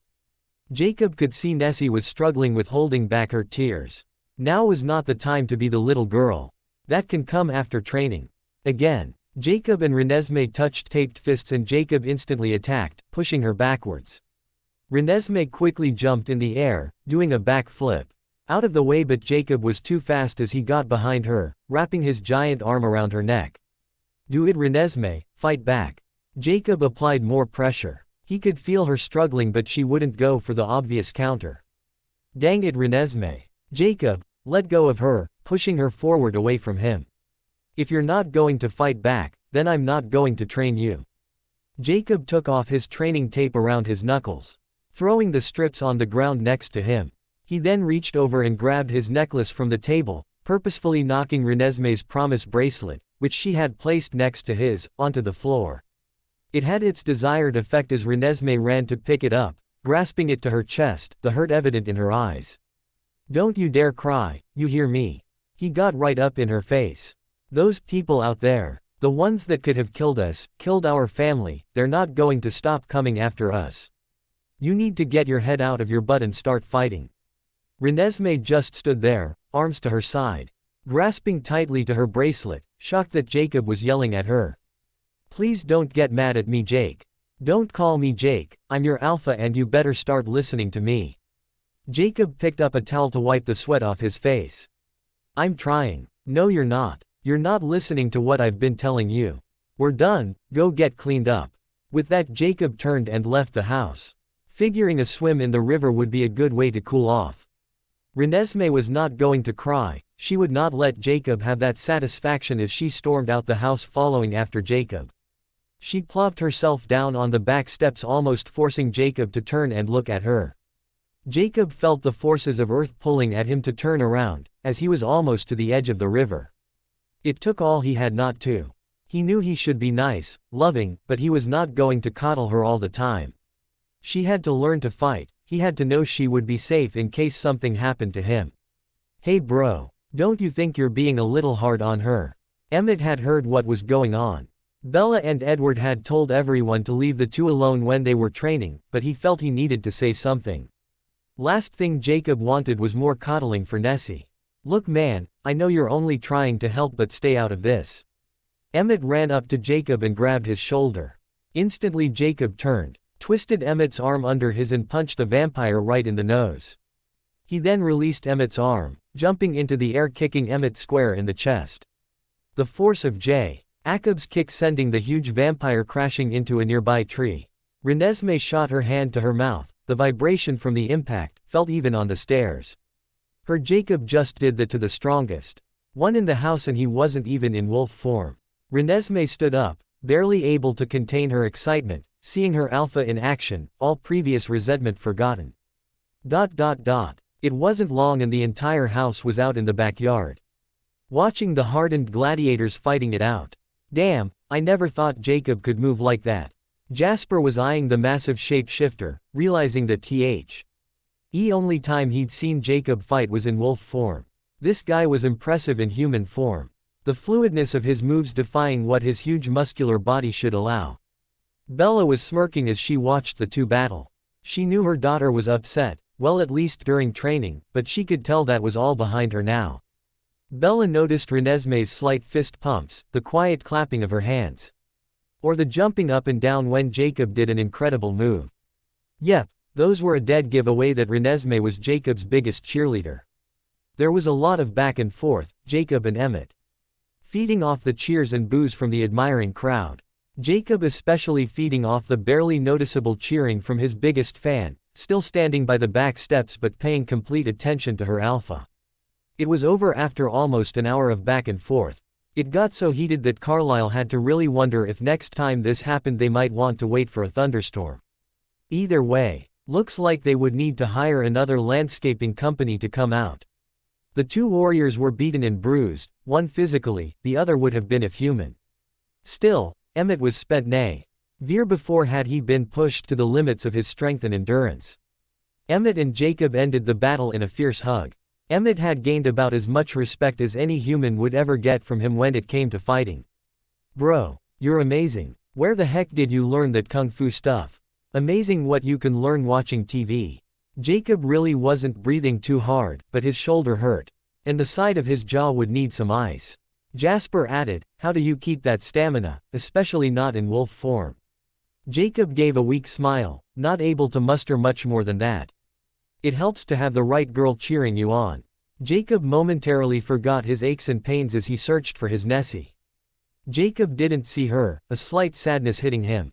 Where's Ness Bella? Jacob was looking around but didn't see his little one anywhere. Bella placed a hand on Jacob, trying to control her admiration and how proud she was of him. The fact that Rosalie was speechless was a testament to just how great Jacob was. She's upstairs in her room at the main house. But Jacob, she was rooting you on the whole time even though she tried so hard to hide it. Jacob scrunched up his face as he looked up to her room. He saw the flash of bronze curls as she hid herself away from the window. She already took out her braid from training. Nessie. Jacob knew he had to see her. Bells, I'm going to go up and talk with Ness. I need to straighten some things out with her. That cool. Of course Jake, just remember all she ever wants to do is impress you. I know you're training her for a reason, but you have to remember you're her hero and it breaks her heart if she thinks you're disappointed in her. I understand. I'll fix this. Jacob hurried into the house and up to Nessie's room. He contemplated taking a quick shower first, but realized that would just make him lose precious time that he could be with Ness. He got to her door which was shut. He knocked gently. Hey sweetie, it's Jake, can I talk to you? Go away. Sorry no can do. Not leaving till I get to hug my girl and explain to her why I got frustrated. Please leave. Jacob could tell she was upset, so he just pulled himself up to the door, sat down, and leaned his bruised back against the door. Nessie, I know I'm different when training you but it's for a reason honey. Well, throwing our promise bracelet on the floor was mean. I didn't like that one bit. Jacob shifted a bit to relieve some pressure from his bruised hamstring. You're right, that was unacceptable. I'm sorry for that but I will not apologize for wanting you to be your best when I'm training you. Jacob hoped she was listening. See, if one day we're going to be a family, I need to know that you can protect yourself and our family. He knew bringing up family, especially after a few months ago, was important and she needed to realize just how important. When we train, it's to make you better, make you stronger, make you my warrior. I'm the alpha of my pack which means my girl has to be an alpha too. He felt the door give ever so slightly as Renesmee cautiously opened it. He quickly turned around, kneeling in front of Nessie, who was now standing in front of him, her eyes looking at the floor.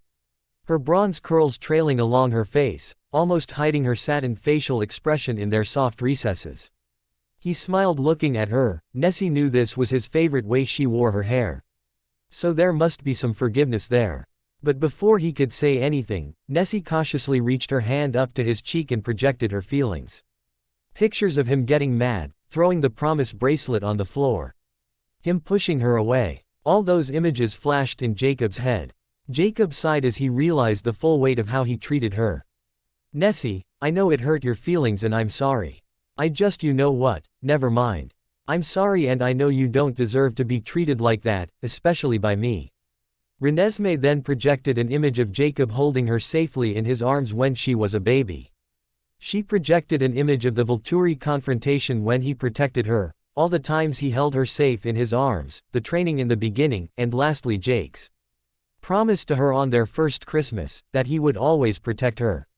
Renesmee shyly looked up into Jake's eyes. Jake, do you not want to be my protector anymore? Jacob got really serious for a moment, gently kissing the palm of her hand as he still held it close. He then grabbed her tender chin in his other hand, making sure he had her full attention. Nessie, I always, and I mean always, want to protect you. But little one, I want just as much for you not to need me to protect you. It took Renesmee only a second to realize what that meant. I'm sorry Jake, I promise to do better. Jake, cool. D still see hesitancy in Nessie's demeanor. What is it Nessie, you can tell me honey. Renesmee, hands still shaking a bit, linked with Jake, can I please hug you Jake? Come here. It took her only a second before she crashed into him. Jacob hugged her close, realizing he needed this too, especially with the way he'd been feeling. Renesmee was still very young all things considering, but the one thing she didn't consider herself young or naive, it was reading her Jake. They had just resolved one issue, but Renesmee could tell something was still bothering Jake. Renesmee shyly linked with Jake, hoping he wouldn't mind, as she tried to look Jacob in the eyes. Jake, is something still bothering you? Did I do something else wrong? Jacob sighed, giving a tight-lipped smile, trying not to be too obvious. He looked at Nessie, realizing he had to finally say something, as he took a deep breath. This girl sure knew him better than anyone. Truth? Jacob asked. Nessie eagerly nodded her head yes, nervously moving a stray curl from her face. Jacob really didn't want to bring this up, but it had been bothering him since before the events of the almost war. I miss hunting with you Nessie.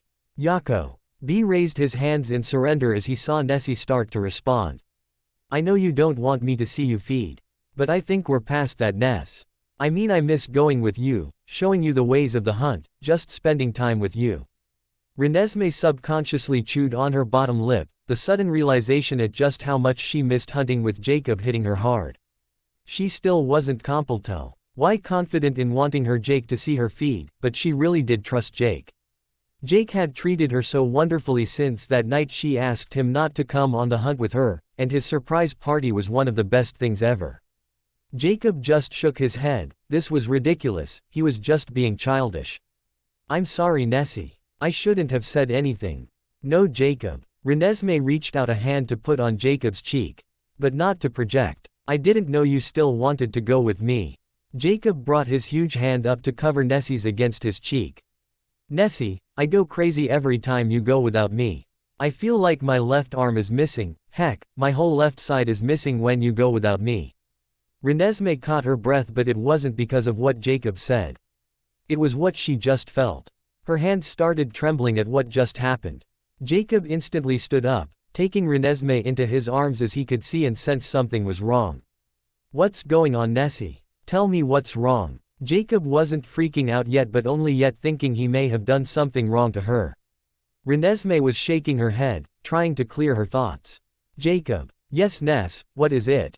Jacob leaned her back a little to look in her eyes. Still holding her tight. I just saw your thoughts, your memories, everything you said you felt. Jacob stopped suddenly. You did what? When I touched you, I wasn't trying to project or anything. But when you said how upset you were, it's almost like I could feel your thoughts and memories. That sounded familiar to Jacob, but he couldn't remember where he heard that before. He knew Nessie could project her thoughts and memories, but he swore he heard something about another vamp power, the reverse of that. Renesmee misreading Jacob's silence. Jacob, I'm sorry, I didn't mean to. Please don't be mad again. Renesmee pulled herself into Jake, thanking the gods that he let her instead of pushing her away. Sweetie, I'm not mad, I'm just trying to process this. Jacob was trying to force himself to remember. Renesmee felt she still had to explain, even though she could sense now that Jacob wasn't mad at her. She didn't trust herself to project, so she spoke. I couldn't see everything. Just the moment you were talking about. Jacob thought about what she said. Nessie was beyond her years in intelligence, and the way she just said that made him wonder if she knew who had a similar power. His heart sank when they both said the same name. Arrow. Renesmee was right next to her Alpha as the rest of the family were back home, busy with their own tasks. She didn't need to even touch her Alpha to be completely linked with him in mind and soul. This is how it was now when they hunted, or for that matter, how it always was regardless. Renesmee remembered the day when she decided to go hunting again with Jacob. It was after a pretty intense training session where Jacob got frustrated with her. It was also the day that yet another ability was revealed to her. Jacob was very adamant about only telling Mommy, afraid that anyone else could accidentally reveal too much if pressed by the Volturi. Mommy agreed that they should keep her abilities to just between Jake and her since the three had their own shield. That was also the day Renesmee knew that she would never go on another hunt and feed without Jacob. Regardless of how she felt, she needed Jake with her, and it was the best decision she'd ever made. This was now one of her favorite things to do, hunt with her Alpha. Where before she was always scared of what Jacob would think if he saw her killing and feeding, but not anymore. She corrected herself, not Jacob but the Alpha. That was the rule when they hunted or trained, she had to listen to her Alpha no matter what. Before, with Mommy and Daddy, it was about feeding and being safe. With her Alpha it was different. It was so much more. She decided then she wanted to earn her place in the pack, and not just because she was the Alpha's girl. Part of that initiation and training was to respect the hunt. Her Alpha taught her to always respect the animals she preyed upon. Respect the trees, the grass, everything around her. These were sacred lands, and if you become one with the land, then the land would graciously provide sustenance. He showed her that feeding on the animals she killed was not a bad thing, but almost a spiritual event. The Alpha showed her on their kills that everything had its place in nature. She was never to only kill and feed, but to kill and first honor the spirit that was in the animal, because according to her Alpha, all life was sacred. She could listen to his commanding but yet somehow melodic voice for hours as he explained their Quileute beliefs, especially those about the hunt. But above all else, above the patience of stalking your prey, above the respecting of nature, the reverence of the act of killing for food, was the fact that in the hunt itself, the Alpha let her go on her own, just like any other member of their pack. He was of course always there to watch over her from anything unexpected, but he showed his faith in her by letting her learn on her own, kill on her own.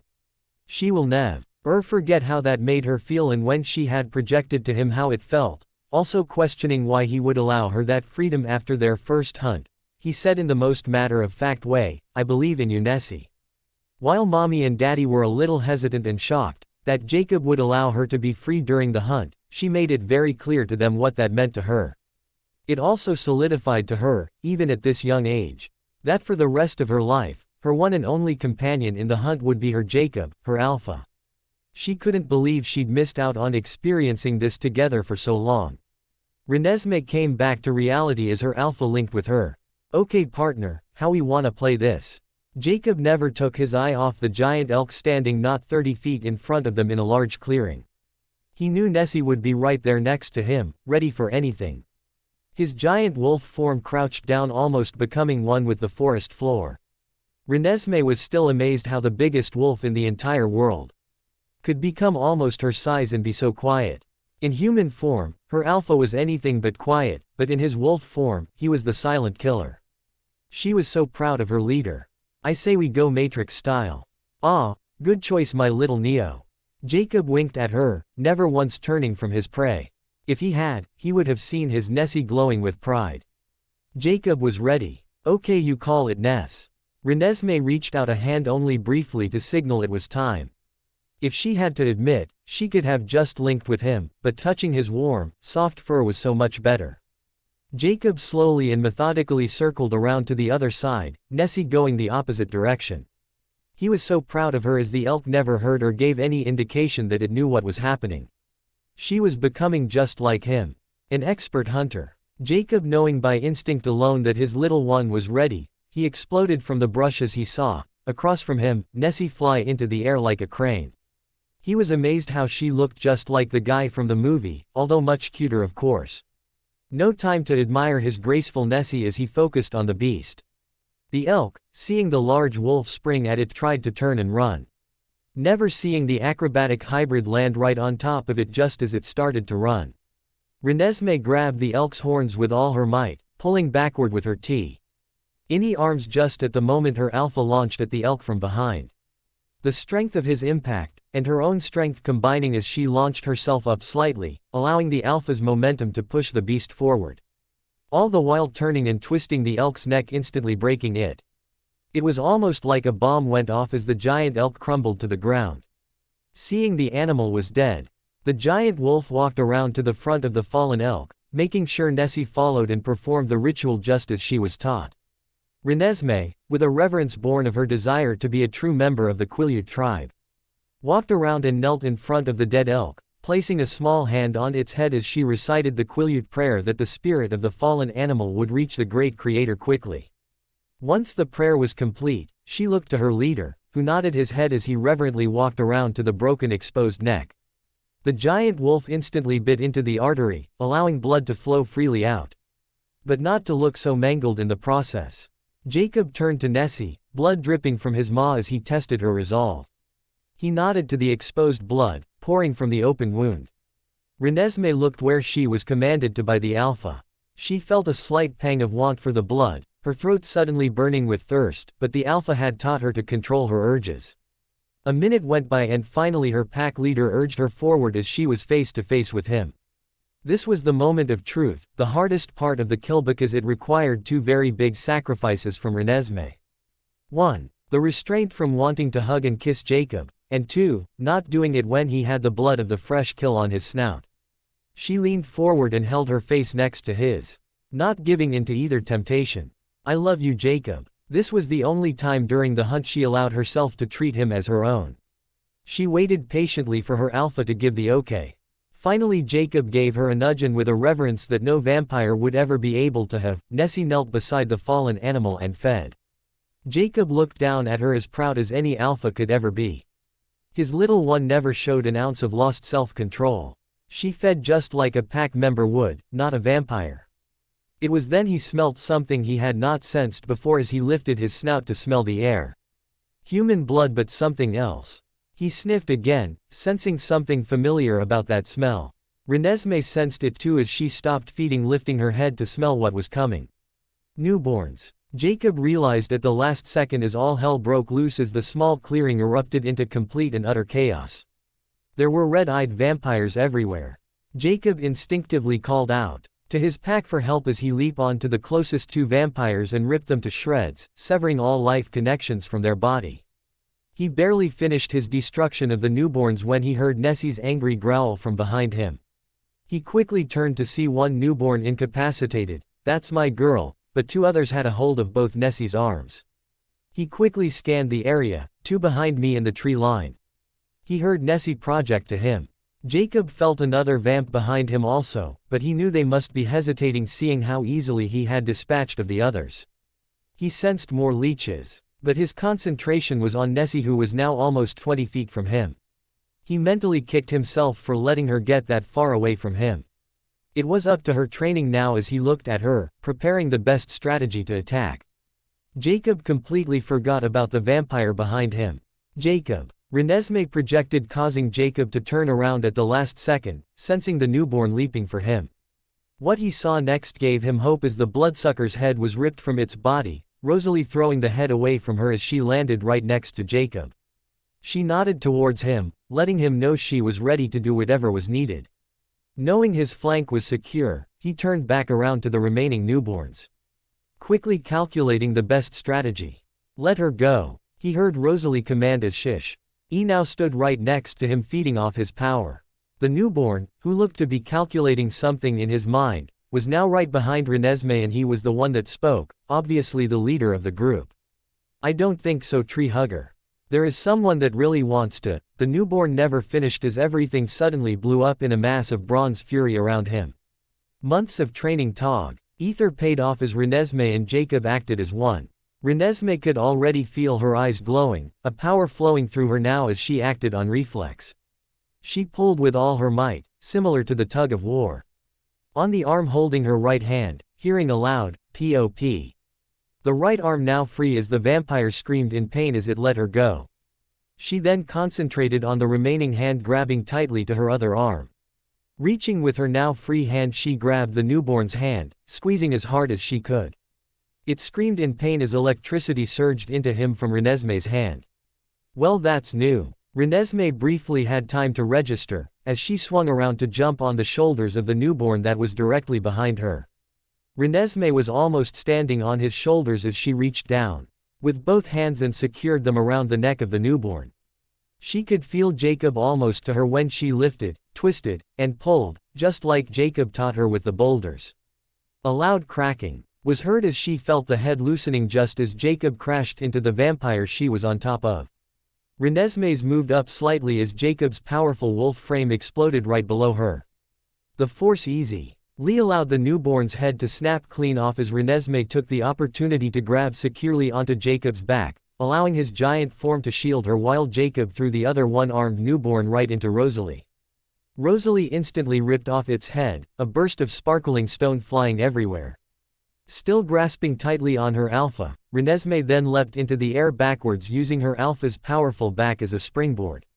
Two other cold ones came out of nowhere and grabbed for Renesmee, who was still floating in the air as even more newborns attacked Jacob and Rosalie.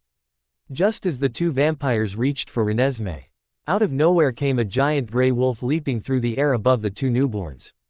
The wolf's momentum knocked the outstretched hands, frantically reaching for Renesmee out of the way as she landed gracefully onto Leah's back. Before the unsuccessful newborns knew what happened, Leah and Renesmee were off into the tree line, no longer visible to the blood-red eyes. The two newborns, realizing their failure, quickly regained their composure, and tried to follow the gray wolf and the hybrid, but were pulled back by the giant russet wolf, with glowing blue eyes. The beast swung its giant jaws back and forth, knocking them both off their feet. Rosalie was about to help Jacob when she was attacked from the side. Where the hell are they all coming from, completely catching Rosalie off guard. The new attack causing Rosalie to forget about the enemies that had been behind her. After seeing Leah fly through the air catching Nessie on her back and heading to safety, Jacob knew that no matter what, he had to make sure Nessie reached the Cullens' house safely. He leapt towards the two newborns who were looking to give chase. He swung one powerful claw while clamping down on the neck of the other. Not an instant kill, but did the damage where they would not be following Nessie. Seeing that threat neutralized, Jacob turned to follow after Nessie. He made sure to command Seth, who was just getting out of school, to go get the Cullens and have them meet them just in case. He suddenly stopped just as he reached the tree line, sensing even more danger. He earned only to see Rosalie being held by what looked to be the final three remaining baddies. It was also then he felt the power of the glow leaving him the further Nessie was from him. Rosalie was held by two newborns, one on each side as a third was standing behind her, his arms wrapping securely around her neck. Rosalie, not paying attention to anything around her, her only thought being that hope F. Yuli she had given enough time for Renesmee to reach safety. This was the end, but at least she would cease to exist knowing she helped. Rosalie's eyes widened in shock as she saw the stupid mutt coming towards her. What the hell are you doing? Rosalie was so enraged that Jacob was not protecting her niece. Go help Renesmee. Rosalie closed her eyes, knowing Jacob would do anything to protect Renesmee. And thus would be following Renesmee now to safety. She said a final, "I love you," to Emmett, as she felt the pull of the strong arm around her neck. Rosalie suddenly felt that arm go limp. She quickly opened her eyes, feeling a rush of wind above her and that damn wet dog smell. It was then the two newborns on each side of her, let go of her and were now on top of Jacob, who had come back for her. They must have sensed he was the greater threat. No! Rosalie screamed as she saw the newborns bite Jacob, releasing their venom. It also looked like they were trying to stab Jacob with something in their hands. But it was the bites that drove her to action regardless of anything else. Rosalie acted on instinct as she leapt onto a newborn, pulling the closest off of Jacob, who she now heard whimpering in pain. Even so, the minute she pulled the vampire off of him, the giant wolf turned quickly and clamped its powerful jaws around the newborn's stomach, splitting it in half. Rosalie used that opportunity to decapitate him while she charged the lone remaining vampire, who was still attached to the back of Jacob's neck, releasing its venom into him. Leah instantly slowed, feeling the pain of her alpha. Her body weakening as the fear hit her. She had to stay strong, but this was Jacob, and the thought of something hurting him scared her. It was then she heard the little one screaming from on top of her. It barely registered to Leah as Renesmee leapt off her and headed back in the direction they were just trying to avoid. By the time Rosalie and Jacob finished off the last newborn, Jacob was completely spent. The venom coursing through his veins now. Blood was dripping from the multiple wounds all over his body, pain shooting through him hundreds of times worse than the last time he fought a newborn that had broken him. He almost wished for that pain as opposed to this was hell. Why did you come back for me, you stupid dog? Your job is to protect Renesmee. Rosalie was screaming at Jacob as the wolf could no longer stand on all fours, crumbling to the ground. I was protecting her. Jacob then felt the cloud of darkness coming upon him. Well, at least now the P.A.C. will know that it was true after all. Only children of the moon were immune to venom, not shapeshifters. Maybe something good could come out of this for his pack. Damn you, you're not doing this to me. Rosalie was on him instantly, going for the first wound. She knew there was no way in hell she would be able to control herself, but hoped that somehow, Jacob being in wolf form, would allow her the restraint that she would need. She bit down on the first wound and started to feed on the venom. Renesmee came barreling through the tree line, almost crumpling to the ground seeing her aunt feeding on her Jacob.